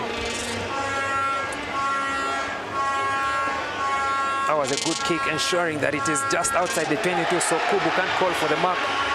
But he just about does well to gather after fumbling it in the first attempt. This is Sifuna, was played in by Ephraim Odwor, carries that ball 5 meters forward for the Simbas. Certainly enjoying most of the territory and advantage in the opening half. Manjilwa, the big man, gains 2 more meters. Then Ashiundu has been a busybody since the second half began. The Ugandans on the back foot. The Kenyans asking questions.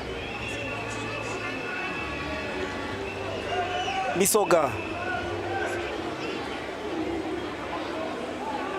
Contest on that breakdown from Uganda appeared to have come from the side, Robert Aziku. But it's kept alive. And the advantage going the way of Uganda.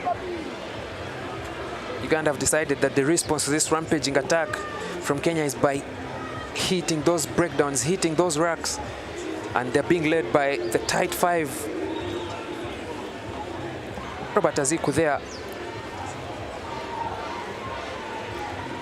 readies himself and then hits the number 9 just as he had his hands on the ball, earning Uganda another scrum feed. Handling error for Kenya. They are raking up the numbers in this game, 2 so far in the second half.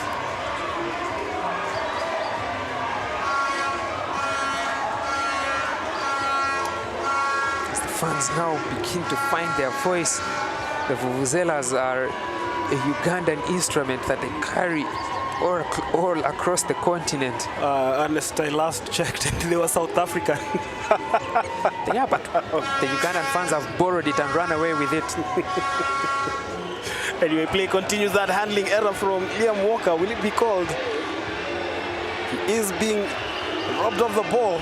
This is desperate times for the Ugandans. They have benefited from the decision against them, but you can see George Nyambua and his pack of forwards causing a nuisance for Uganda, making it difficult for them to operate with any loose ball.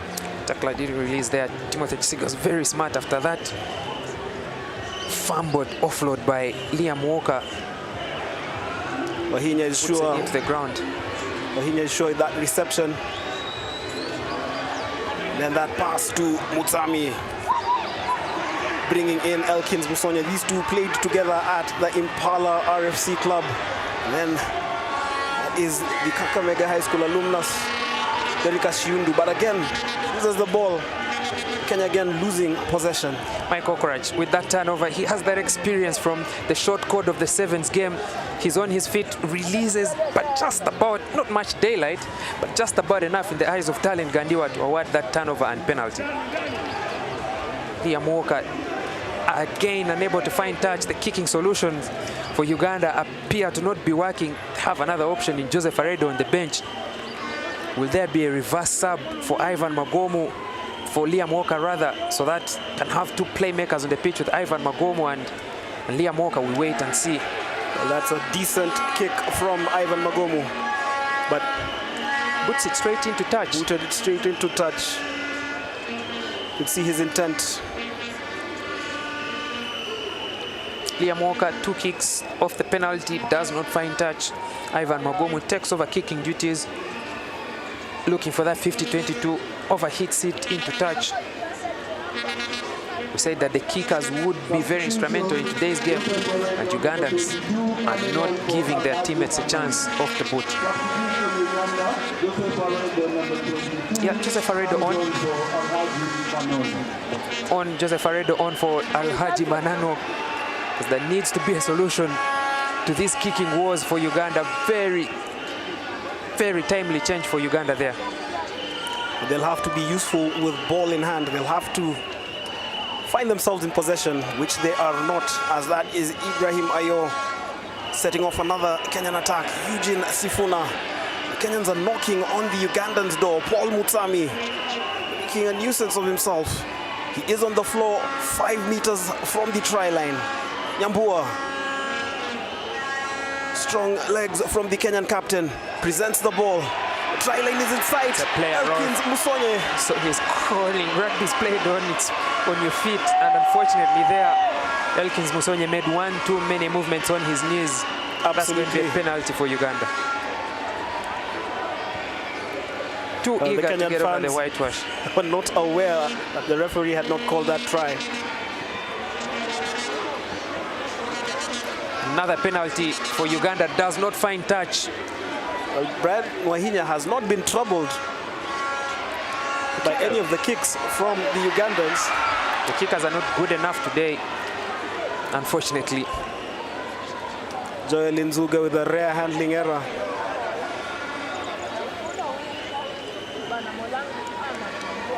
There's Elkins Musonye making 1, 2, 3, 4, 5 movements on his knees.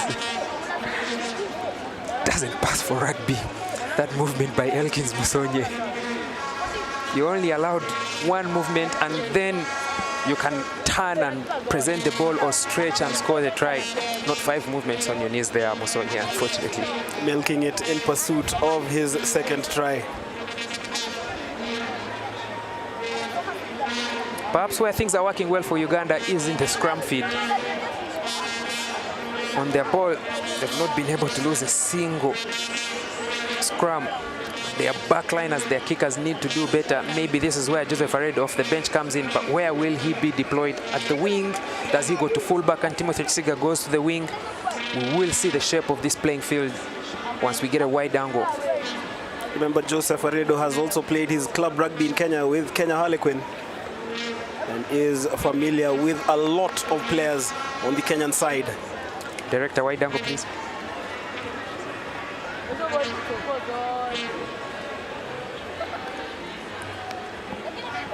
Well, that fan in deep contemplation. After making the long journey from Kampala. How many hours is it again from Kampala to Kisumu? 3 hours from Tororo to Busia, and then probably another 3 from Busia to Kampala, so 6 hours. It's a long journey. Pretty much a day trip. Yeah, but a fun trip that I would recommend for any rugby fan to have, because rugby here in Kisumu is so exciting to watch, and the weather has been kind to us as well. This is Liam Walker. He'll be looking to make something out of that kick, but Wahinya bringing in Wokorach.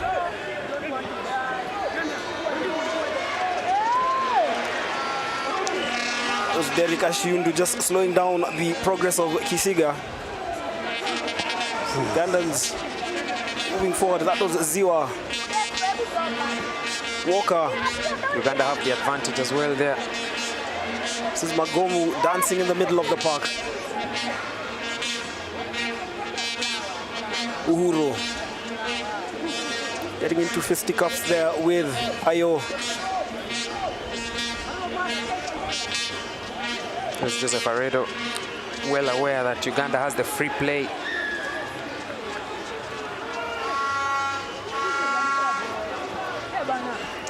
Kenya has done well today under the high ball.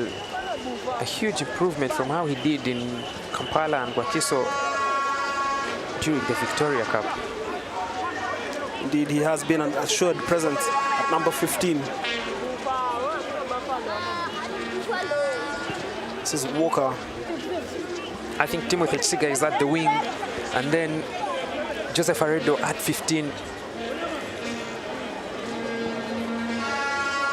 That looks like the shape that Uganda have taken after making that critical change to bring on a playmaker, but most importantly, another kicking option, given that Walker and Magomu are not up to task in the game today. 4 kicks that could have put Uganda on the front foot, that could have given Uganda a chance. This is their first visit in the 22 in the second half, the second in the whole game.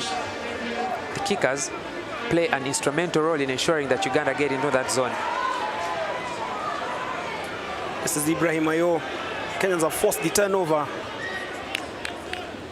They have also made changes in the forwards. There's a handling error at that line out. Uganda attempted the maul, but the Kenyan defense were quick to make that tackle before it moved even an inch. And then that handling error just as the motion was starting to go forward. Change for Kenya in the forwards. Brian Dirangu on. Replaces Elkins Musonye. As Uganda also prepared to make some changes at the front row. But I would love to ask you a question. Kenya played the Victoria Cup without head coach Pavota, and the results weren't the most positive as expected. Uganda have come to Kisumu without head coach Mudola, and the tables have turned. Any influence, you think, with the absence of the coaches? Definitely the head coach usually is a more commanding presence. That is to take nothing away from the assistant coaches. And with Jerome Parwater, known for his disciplinarian approach and fiery talks at time, definitely his charges will not want to face the wrath. Uganda have piled pressure off that scrum, forcing Kenya to take the ball into their own area, into the dead goal, behind the dead ball line, and that has earned Uganda a scrum feed on the 5. This is an important visit to the Kenyan 22. They need to put points on the board.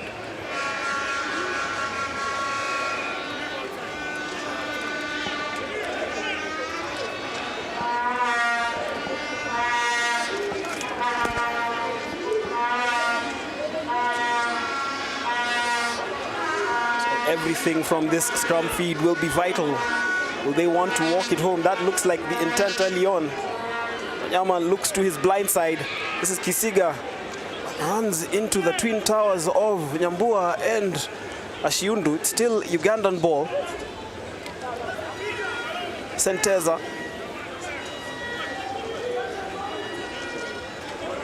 Is slow and patient from the rugby cranes. Everybody watching in Kampala and the rest of Uganda watching with bated breath. Uganda looking for their first try of the game. Michael Wokorach. Advantage for not rolling away there. Again, the Kenyans, as we have said time and again, have been been disciplined at the breakdown. This is Magomu with the cross kick. Kisiga fields it, and that is a beautiful try. Well, I saw Victor Dwo's flag up. Isn't given. Not sure if the call is for offside or for an error. There will be some consultation between the two. But it's the second time Ivan Magomu has attempted to find Timothy Kisiga in this campaign. First was at Kings Park, but then also today, and the referees believe that Timothy Kisiga was ahead of the kicker. It looks like the try is going to be good this time. Gandiwa happy to award that try to Timothy Kisiga. A cross-kick attempt from Ivan Magomu to his fullback on the national team and at the Black Pirates Rugby Club, the current champions in Ugandan rugby. This is a move surely that they have carried from the club to the national team, and it earns Uganda valuable points as the clock ticks past the 60-meter mark in the Elgon Cup.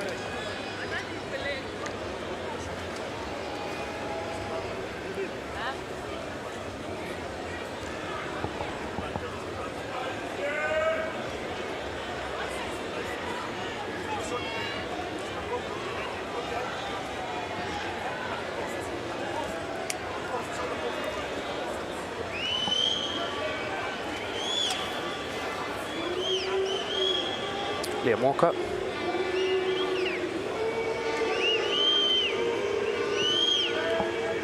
Attempted charge down is a bit short, and Walker splits the uprights successfully. Uganda finally into the double figures, 17 points to 10. Well, that was a well-worked, well-taken try from Kisiga. The quick thinking of Magomu. And a quick reaction of Kisiga, getting 7 points for the Rugby Cranes. It's now only 7 points between the two sides, 18 minutes to play. As we see some changes coming on. Collins Chimboa on for Uganda at the front row. Uganda have made use of their second visit to the 22, putting points on the board. Now there's Conrad Wanyama trying to dance past the forwards on that kick chase. Another change for Kenya in the forwards. Teddy Akala is on into the front row, as well as Thomas Okidia. The Kenyans just look to empty the tank for the final 18 minutes.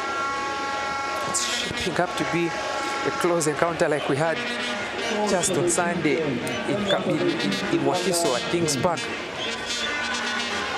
Game, what looked like was running away from Uganda, is becoming as tense as ever. Jimson Musoga,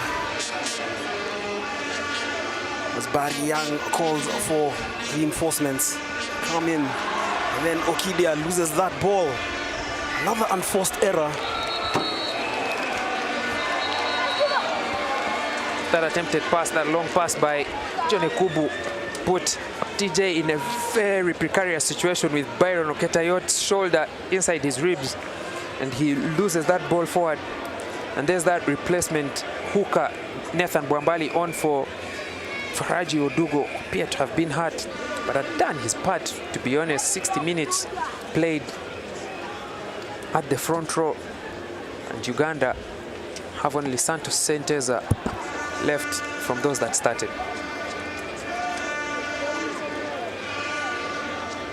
Indeed, it is an absolute clear out of the front row for both sides, because for Kenya we now have Akala, Okidia and Mususi, while for Uganda, Bombale, Kabagame and Chimboa.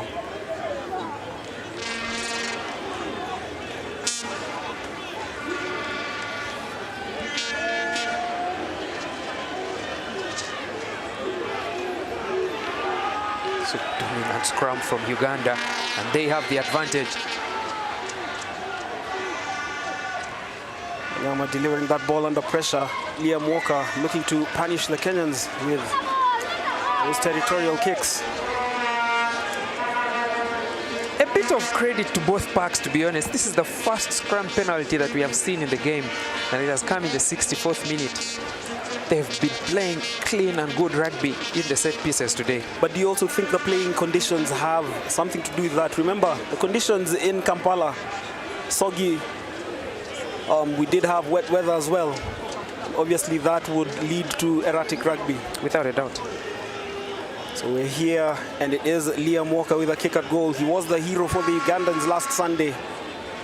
Can he be the man to spark a Ugandan revival with his right boot?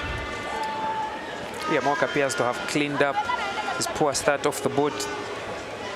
And with the introduction of Joseph Aredo, there's 3 options for Uganda, or even less, given that the first option, Ivan Magomu, is not having the best day off the boot. But what can Liam Walker do this time? Well, he is sure once again with that kick and goal. Uganda are now just 4 points behind Kenya. Well, how do you think the fans in Kampala are feeling? It's nail-biting without a doubt. Last weekend they could see it, they were at home, they were watching themselves, but now back at home on Kenya Rugby Union YouTube and also on KBC TV, they can only hope that the fans who are in the stands representing them give the team a voice that can inspire them to another comeback victory in the Elgon Cup against Kenya. The aerial reception from that Kenyan restart is perfect. They do have the front foot there, growing in confidence. Misoga makes no mistake with that clearance. Takes 2 to bring him to the floor. Again, another scrum penalty, breakdown penalty. This time, Robert Aziku. And it has taken Michael Wokorat's intervention to stop Conrad Wanyama from a quick restart there.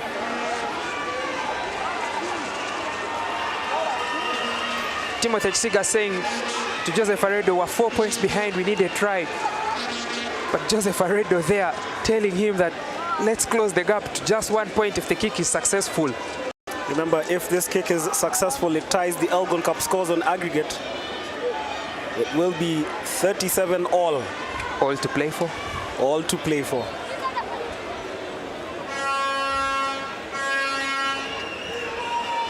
This is Uganda's 3rd turnover in the second half.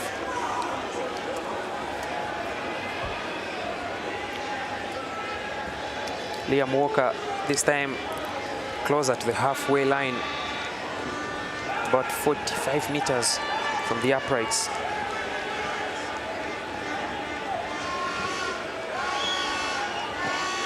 Another kick from Walker. Sails wide. There's a Ugandan fan there who has not seen that the kick didn't make it through the uprights. And she jumped into celebrations, but...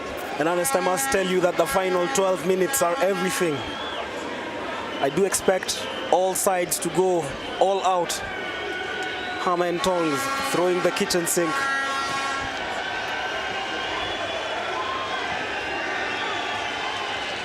Confidence in that reception from Aredo. That's a good high ball. And it's just outside the 22, so play has to continue. And Barry Young has come through from the Kenya under-20s. Has started all 3 of Kenya's fixtures in October and November. Now, you know, while Kenya won the kicking game in the first half, Uganda have taken that from them. They've kicked more. They've kicked in the right places. This is Walker, receives that ball, quickly releasing Magomo. And then Aredo, Young committing himself to the tackle. The Ugandans forming another platform. Magomu losing the ball. It is Hilary Odhiambo. The Kenyans have forced the turnover. Kubu, Wahinya, but the referee is calling for an infringement. I thought there was a man flying off his feet there at the breakdown. That's how Ivan Magomu lost possession of the ball. If we could take another look at it.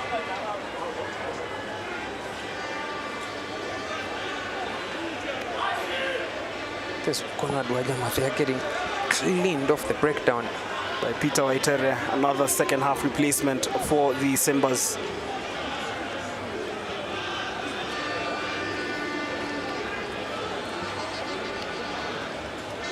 Picture there, Wilhite Ususi scalping in for air.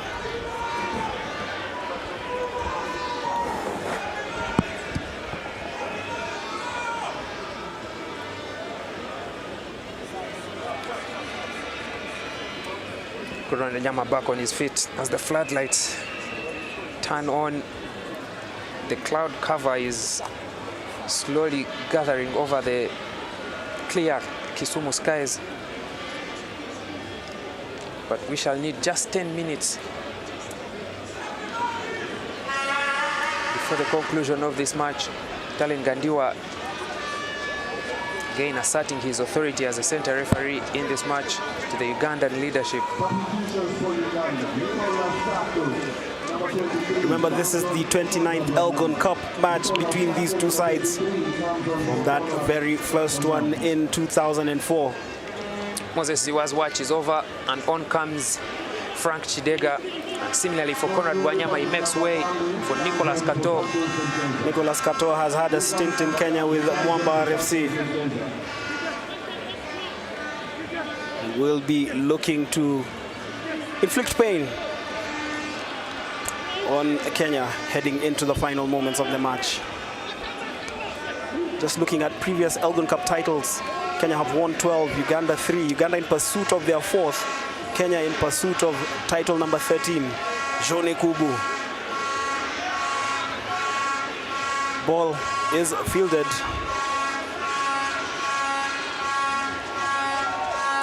Brian Dirangu looking to slow down the Ugandan momentum. Walker looking to punish the Kenyans, but back home is Jomo Kubu. Show and go once again. Jomo Kubu ghosting past 2 defenders. Mark called by Nicholas Kato, and he's on the break now. The little halfback off the bench. Everything to play for in the final 10 minutes. A contest between these great East African rivals. That ball was too close to call. I think it bounced on the line. Assistant referee says on the field. Remember, this is Elgon Cup match number 29. Kenya have won 14. Kenya A have won 2. Uganda 11, and there has been 1 draw. So it is quite a close contest, even in the distribution of the victories in the fixture. Ever since 2004. The advantage is with Uganda. This is Walker. Another cross kick, but referee Talent Gandiwa will be penalizing the Kenyans. Remember, he was playing the advantage. That's the 12th kick in open play by Uganda in just the second half. Kenya, on the other hand, have kicked just 5 times. Now, what decision does Uganda do after missing that first penalty? Do they go to the corner and look for the try, or do they go for points, looking for the 3?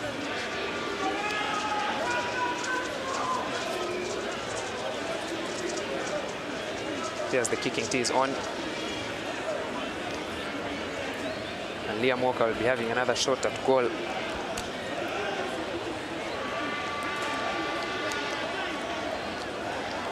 Nine points missed by Uganda.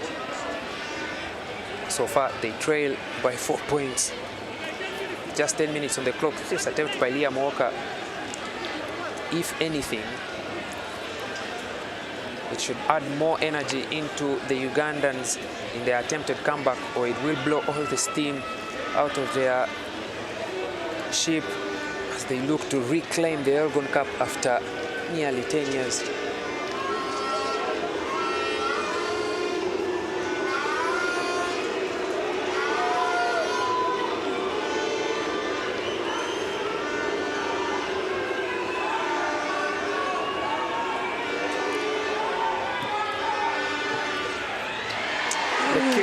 From Walker, kisses the uprights and bounces off.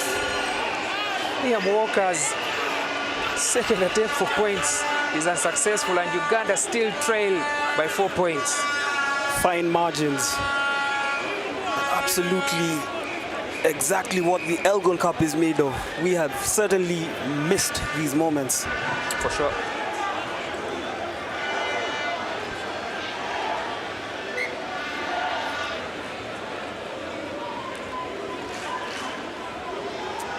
Now another restart with the 22-meter drop for Kenya. Charged.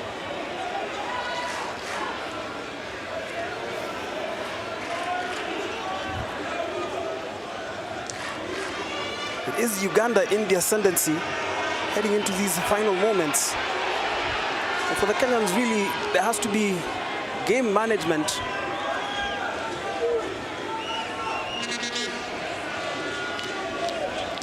Will have to be disciplined. Remember, a penalty for Uganda.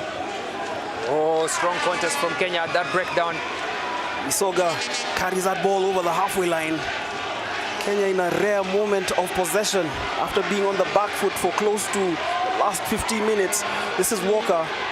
He is under pressure there and driven into touch.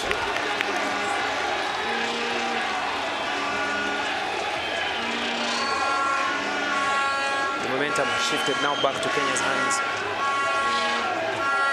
They forced Uganda into their 22 for the first time in a long time in this half.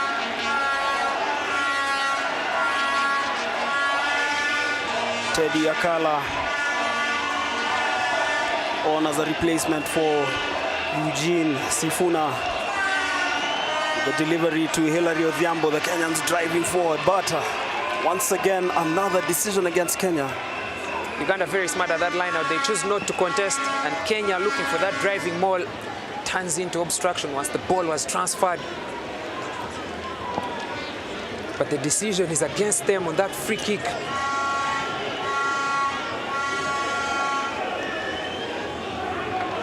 Full penalty for offside, says Gandiwa. Partisan Kenyan fans not amused with the decision. The decision changes hands again.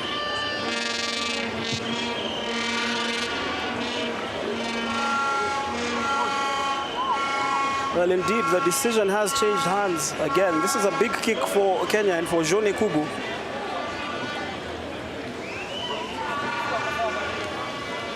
He will have to be cool under pressure.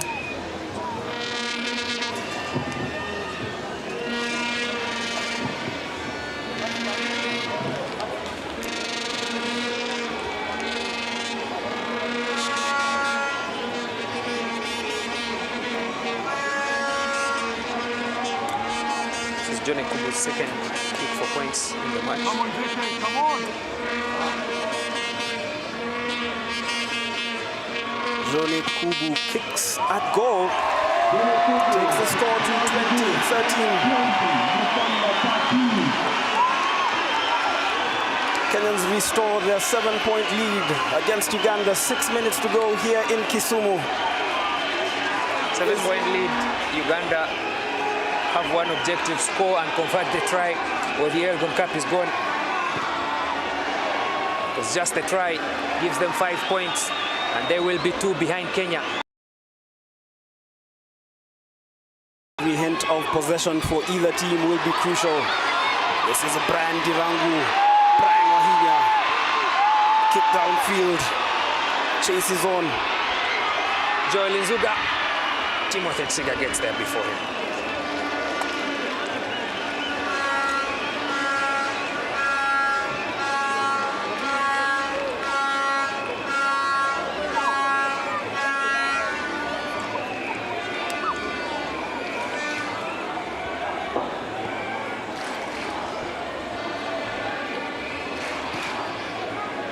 So the kick from Liam Walker is fielded by Jomo Kubu. Is he going for the drop goal? He has the audacity to, and it is just short, but you can see the intent there. Magomu's kick is charged down. Still anxious moments for Uganda.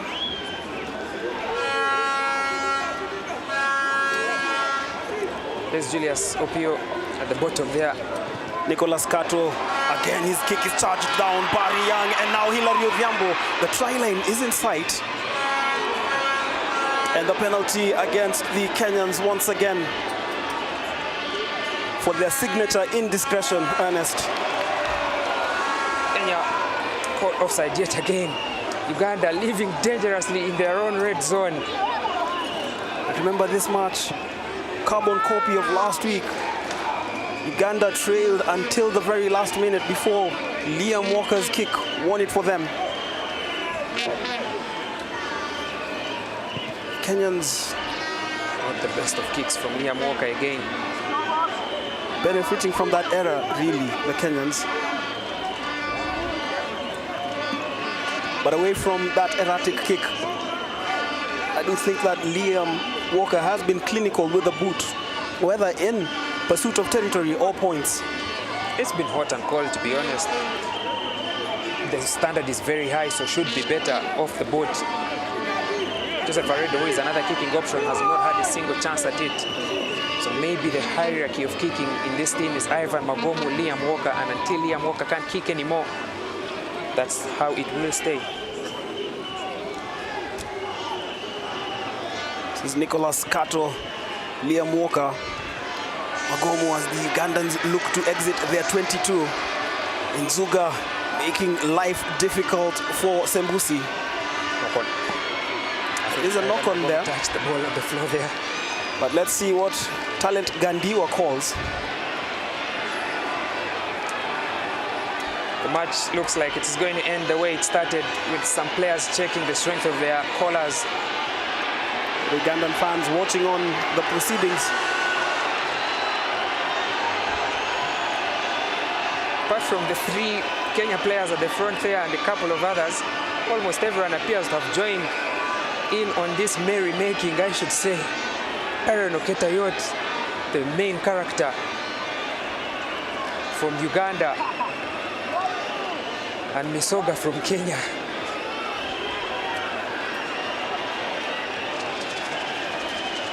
There's Oketayot, the vice captain. Raw emotion from both sides. Remember, the Elgon Cup is at stake. 3 minutes remain, 7 points between the two sides. Fine margins, high emotions. Gandiwa has done well to manage this game and the emotions. Staying in control as the referee, allowing the game to proceed, but then also asserting his authority like he is doing right now with the two captains.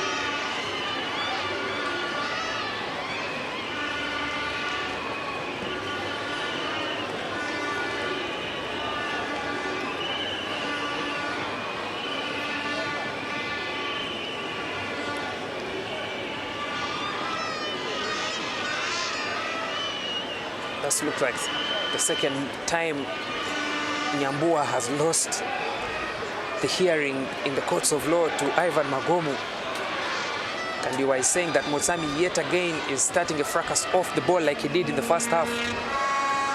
Remember, last weekend on Sunday, he got a yellow card for playing the ball in an offside position. Today he gets another one for starting a fight in this match. Paul Motsami is going to be spending the rest of the game of this match really in the sin bin, and he had a good performance with ball in hand and on defense.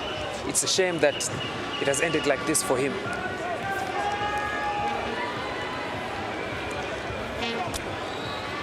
Number 12 for Kenya, Paul Mutami, sent to the safety. Number 12 for Kenya, Paul Mutami, sent to the safety.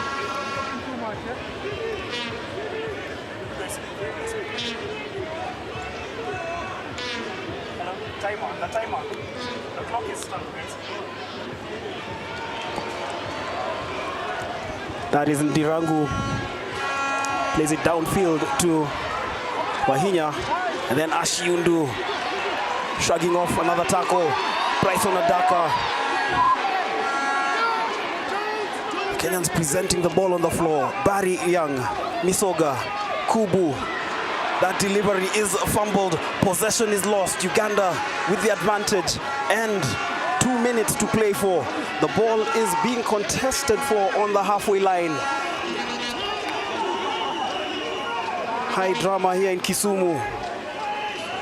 Magomu bringing in Walker. Beats one tackle, beats a second. The Ugandans recycling it.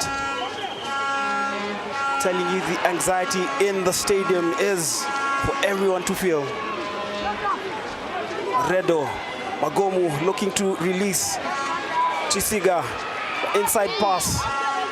That is Gogondio.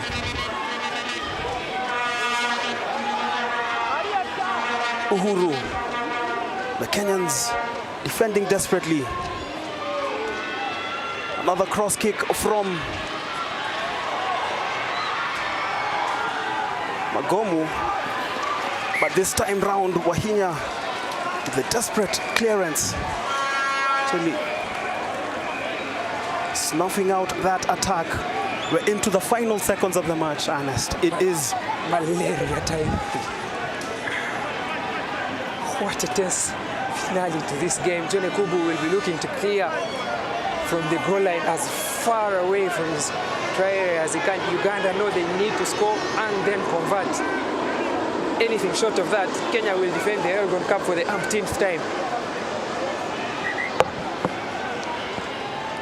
And Kubu is trying his level best to chew as much time on the clock as he can. And just to add on that defense, should Kenya defend the Elgon Cup, it will be their 5th consecutive defense since 2016 and their 14th overall title.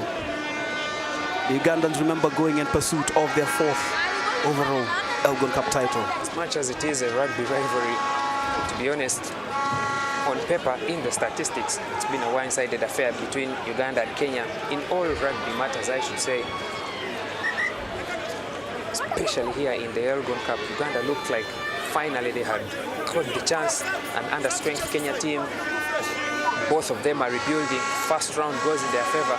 But somehow, through Johnny Kubu. And I'm telling you also, Kisumu makes a great venue for this Elgon Cup fixture. Kenya are holding on to the title. But let us not be presumptuous. One final shot at it, one final chance to play for Uganda and perhaps level matters in this Elgon Cup. That's a Redo. Brings in Chidega. Once again, the Ugandans on the floor. 14 men of Kenya defending against the 15 men of Uganda. Remember, the Kenya women have already retained the Women's Elgon Cup. Can the Simbas emulate the Lionesses? Walker is on the floor, presents the ball. Uhuru, probing run, again being slowed down by that defense from Nisoga. Another kick downfield. Brian Wahinya runs it out into touch. Brian Wahinya, safe pair of hands as Kenya retain the Elgon Cup, Ernest. That is the last play of this match. Have to give it up to Nyambua has delivered the Elgon Cup for Kenya. And Brian Wahinya taking that ball out into touch. Many were baffled with his selection at fullback for this fixture. He has delivered. He has put no foot wrong today, Wahinya. There's joy, but there's relief as well in the Kenya Simbas. What a fight it has been from Uganda. Charles Uhuru can barely stand on his feet. And the fans in the stands can begin their celebrations. Telling you the Jomo Kenyatta International Stadium after party will be There's Michael Okora showing his displeasure with Ivan Magomu to kick away possession in the very last play of the match. He has 53 caps to his name, Michael Okora, they being the 54th most capped player in Ugandan rugby. And that experience, he knows in his mind that that was not the best decision that Captain Ivan Magomu could have taken in that play. And as the script will go at the end of the day, that kick, looking for Timothy Chisiga, has handed the Elgon Cup trophy to Kenya for yet another year. 40-34, the aggregate score was close over the two legs. disappointment, devastation, and despair, I should say, in the Ugandan fans. Come all the way from Kampala and further. But it's going to be celebrations as Kenya have successfully defended the Elgon Cup. They have beaten Uganda at Kisumu by 20 points to 13.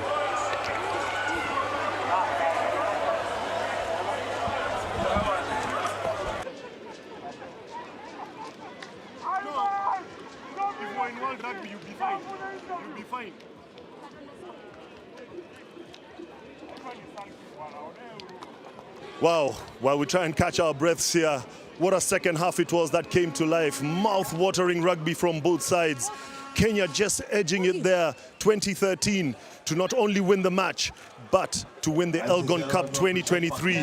Both teams put their bodies on the line. It was one game that we will not forget. You should have seen the fans out here, everyone off their seats, and it was just that last kick by Ivan Magomu that just made that mistake.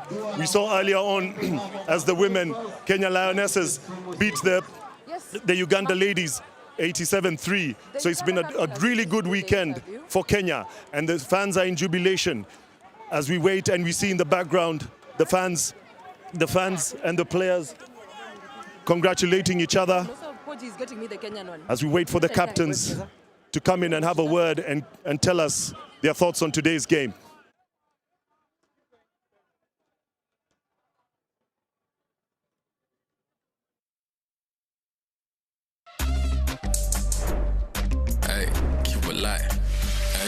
Vile na sip kataska na ubaya, hibi anajivunia na kunywa bila haya, na bei yake ni fiti, kila mtu anaweza acquire. Miaka ni 100 na bado haturitaya. Amekunywa kataska baada ya kazi kutulia, bia na marafiki nyama choma kwa sinia, na teremsha kinywaji nasikia poa na sinzia.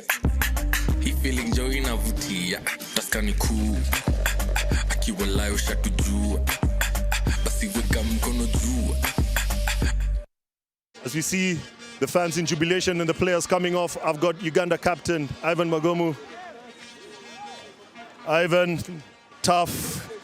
Your thoughts about that at the end? Yeah, really tough. First of all, I'd like to congratulate the Kenya Simbas for a good game. Brought forward, and I'd like to congratulate my boys for putting the bodies on the line. We started a bit slow, but we managed to come back into the game, and we have missed opportunities that are going to haunt us. If we had put the points on board, I think we'd be successful. Yeah, you did say that you did start a bit slow, but the second half really came to life. What was the message at halftime? The message at halftime was, the Simba started, strong, and went back into the dressing room and said to ourselves that we should come back and tighten the defense. And unfortunately, we gave our an easy try and were punished. We always love having Uganda and Kenya. A word for your fans? To the fans who have come, thank you very much. Thank you for backing us. It's a 4-year project. It's a young team. And, if we can come here and, push the Simbas to the wire, then the future is bright for us. Thank you, Ivan, and enjoy your stay. Thank you very much. Well, you heard it from Ivan. At least he could afford a smile there at the end. And with me now, I have the winning captain, George Nyambua. George, well done. That was a tough game. Thank you. So, slow start, yes, but you picked up in the end, but it was a bit tough there at the end. Actually, I'll differ with you. We started on a high, then we dipped. They capitalized off our mistake, took points, but we were able to come back in the second half. Again, we dipped, they capitalized on our mistake. But at the end of the day, we won. Yeah, you'll take the victory, especially coming out of last weekend. Yes. What was the mood in between the two games? After last weekend must have been really tough. What was the camp like building into this one? Okay, the last weekend was tough in Kampala. They outplayed us. We had too many penalties, too many indiscipline that cost us. But we decided to move on the game, work on the mistakes that we did in the last game. We had a day off on Monday, team bonding, so that we can refocus and go back to the drawing board. And then we managed to outplay them today. Yeah. Well done, George. Just a word for the fans. For both sides have come out and made it a great affair. Just give us a word to the fans. I just want to take this opportunity to say a big thank you to all the fans that came through all the way from Kampala, Nairobi, Kisumu, the entire country. A big thank you. Thank you for supporting the boys. Thank you for supporting the Simbas. Congratulations, George, and enjoy your victory. Thank you. Well, you've heard it there from the captain, John Nyambua. He's got a big smile on his face. And now with me, I've got the brand manager, Tusker Sports, Keza Mpisi. Kezia. Hi, Keza. Hi. Great to have you. I mean, we know Tusker has been a big supporter of sports throughout the country and rugby, but why rugby? Well, we are happy to support rugby, and we've supported rugby over the years. And we are really happy to be part of this because we, as a brand, it aligns to our brand objectives and what we want, help Kenyans stand tall. And we want to help Kenyans support them in their talent, help them achieve their dreams. So that is why we support rugby. And so what do we expect from Tusker? I mean, you're here now. What's coming up? What's planned for the rest of the year, next year, and the coming tournaments? So we are really happy that Elgon Cup is back. We're really happy that the Elgon Cup is back and the Victoria Cup. And we are happy that next weekend we have the Sevens that is coming up. We are looking forward to supporting more tournaments. We've not yet locked in anything yet for next year, but for now we have what we've just sponsored, and also the Sevens. Yeah. Lastly, the fans. The fans make it what it is, and they've come out. Give us a word to the fans. I just want to say thank you to the fans because they have, sorry, I'm just happy that the fans have come, they've shown up. Kenya has won. We are so happy because we supported Team Kenya, and we're really, really excited that we have won this game. Thank you so much. Thank you very much, Keza, and thanks for the support for rugby. Thank you. Tusker's here to stay. And here we go. From here, I take you back to Michael and Ernest in commentary for the highlights. Thank you very much, Charlie, for pitchside interviews. We're going back to the highlights. What a game it was, Ernest.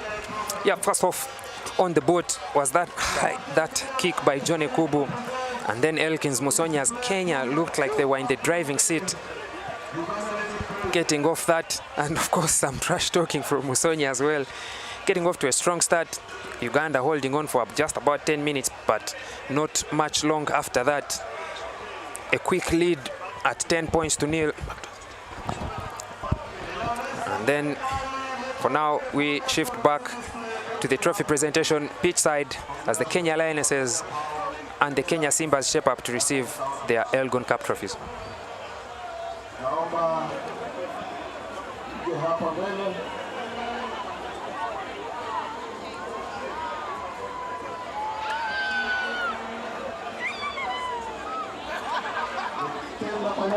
First is going to be the Kenya Lionesses after Uganda's captain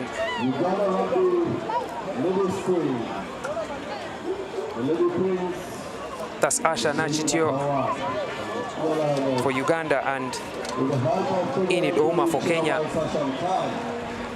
The shield that they played for today in the 2023 Elgon Cup. Smiles from both teams, but most especially for Kenya, who put 87 points against Uganda in the early kickoff. And similarly for the players, especially with the brown tint in her hair, Evelyn Kalemera.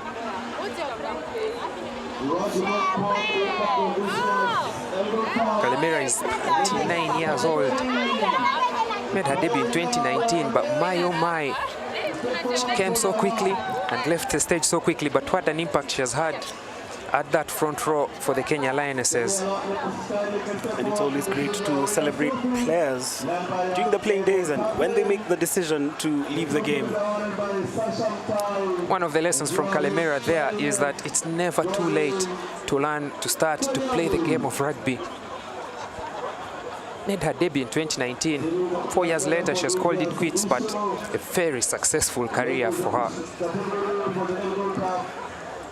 There's the Kenya Lionesses, led by Captain Enid Ouma. They will receive their Elgon Cup trophy.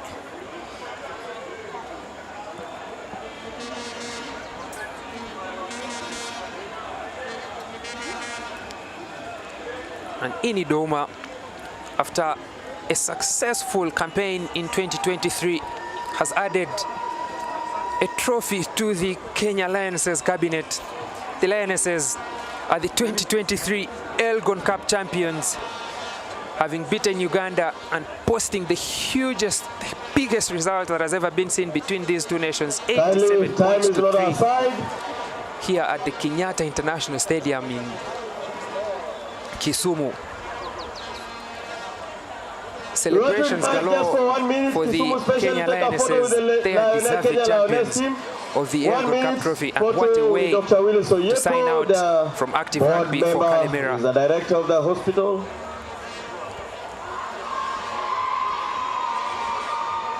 And there you have it. Thank you. They are still Let's give space champions. for our ceremony. Thank you. Let's give. Kenya Lionesses retaining the Elgon Cup. Captain Enid Ouma. That magic moment for the Kenya Lionesses. And joining them at the front there were try-scoring machines, Stella Wafula and Krista Belindo. And in the back of that shot there, Dennis Mwanja, the captain, the coach rather, likes to take a back seat like all coaches and leave the players to enjoy their celebrations. What a campaign from him as well. Another trophy in the cabinet for the Lionesses. And what a way to do it. There's Kalemera again, enjoying her last moments in the Lionesses jersey.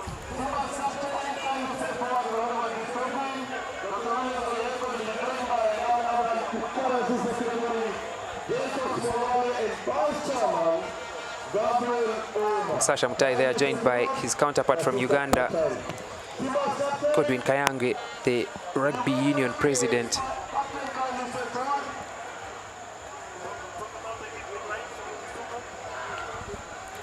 The evening lights in Kisumu ahead of the presentations and the celebrations later on this evening. It makes for a good after party, this weather, the rugby that we've watched. Disappointing for Uganda to pick 2 losses on the trot, but for sure there will be some party for the traveling fans in Kisumu. Definitely. Remember, there is always great camaraderie between the Kenyans and Ugandans, as witnessed there from the chairmen of the respective rugby unions, Sasha Mutai from Kenya and Godwin Tonchu Arenaitwe from Uganda. I just had to cue in to pronounce his last name. Bit of a mouthful, our names.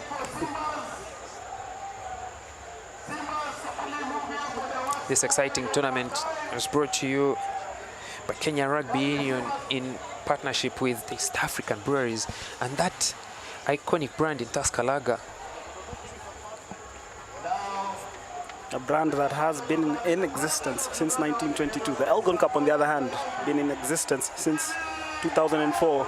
You just catch a glimpse of the fans celebrating here, the Ugandan fans in good cheer here.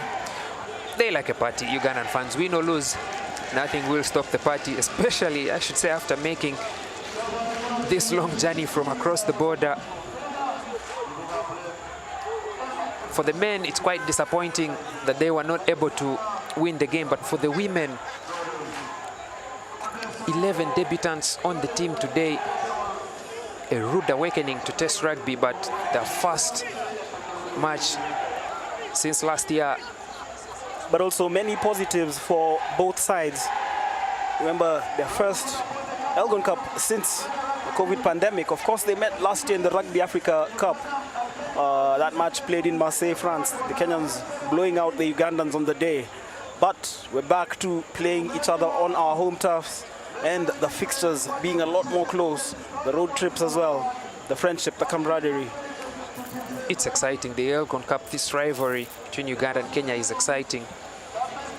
We had the chance to add other African countries to the atmosphere. Zambia brought some color, they brought some physicality that made the Victoria Cup more entertaining.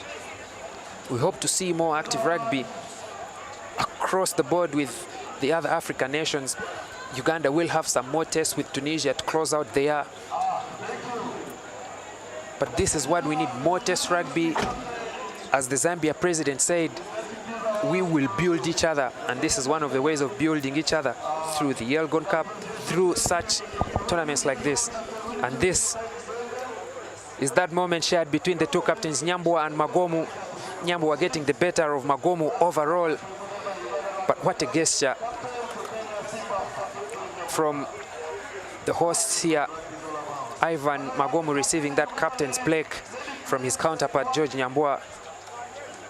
The two of them have lots of test rugby ahead of them, and this is going to be an exciting contest for the two leaders, especially Nyambua, a very humble man, in contrast to Ivan Magomu, who is a bit more animated.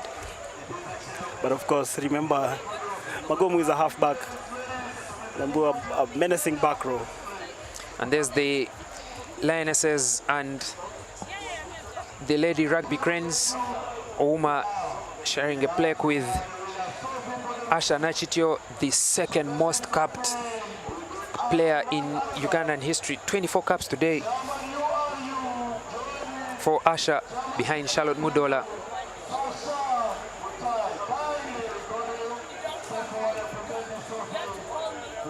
Garini Ouma leading Kenya through a very long season this year, from the tests in South Africa to the WXV. They had to take a short break and return for the Elgon Cup, and they've clearly shown that they've not lost any steam. They're still going strong. Huyo ni nani? Akona Sasha ni nani?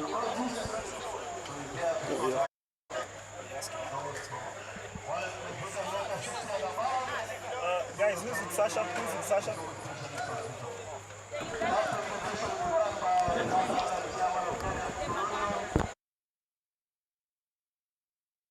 The Kenya Simbas, at the front is Wahinya. Had a difficult Victoria Cup but has redeemed himself in this Elgon Cup.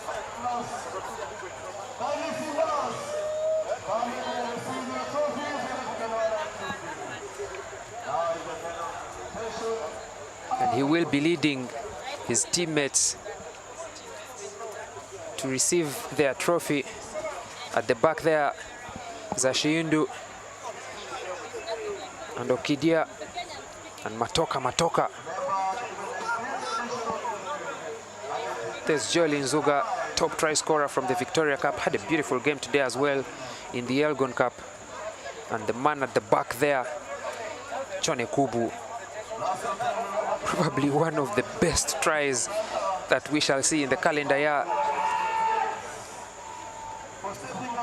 Slicing through the Ugandan defense. And then Ashun and then Mutsami had a good game, but for a lapse of judgment, got too excited and earned himself a second yellow card in the campaign. Kenya had to play with 14 men for the last 5 or so minutes, and it nearly slipped out of their hands, this Victoria Cup, this Elgon Cup. Brian Wahinya is excited and is at the front of the celebrations.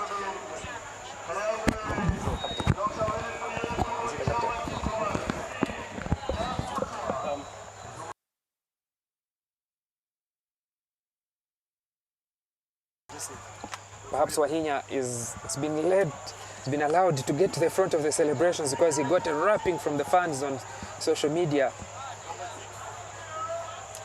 And after having his moment of fame, he's allowed his captain Nyambua to do the honors of receiving the trophy. And gentlemen, your Elgon Cup winners since 2016, the Kenya Simbas.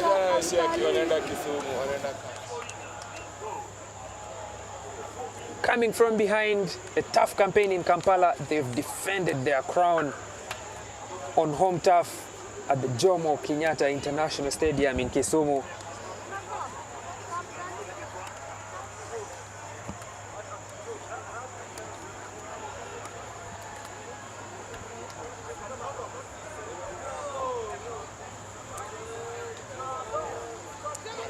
The Elgon Cup will be staying in Kenya, will be staying on home soil for yet another year.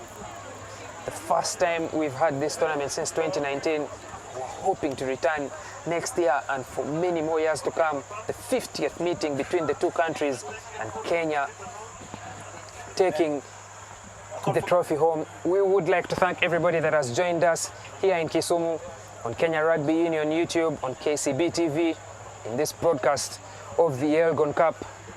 And we would like to wish you an awesome evening and a kickstart to the celebrations for the winning teams and back to the drawing board for the losing teams. So signing off from Kisumu, it is Michael Kwambo. Signing off from Kisumu, Michael Kwambo and Ernest Akor. We leave you with the 2023 Elgon Cup champions, the Kenya Simbas.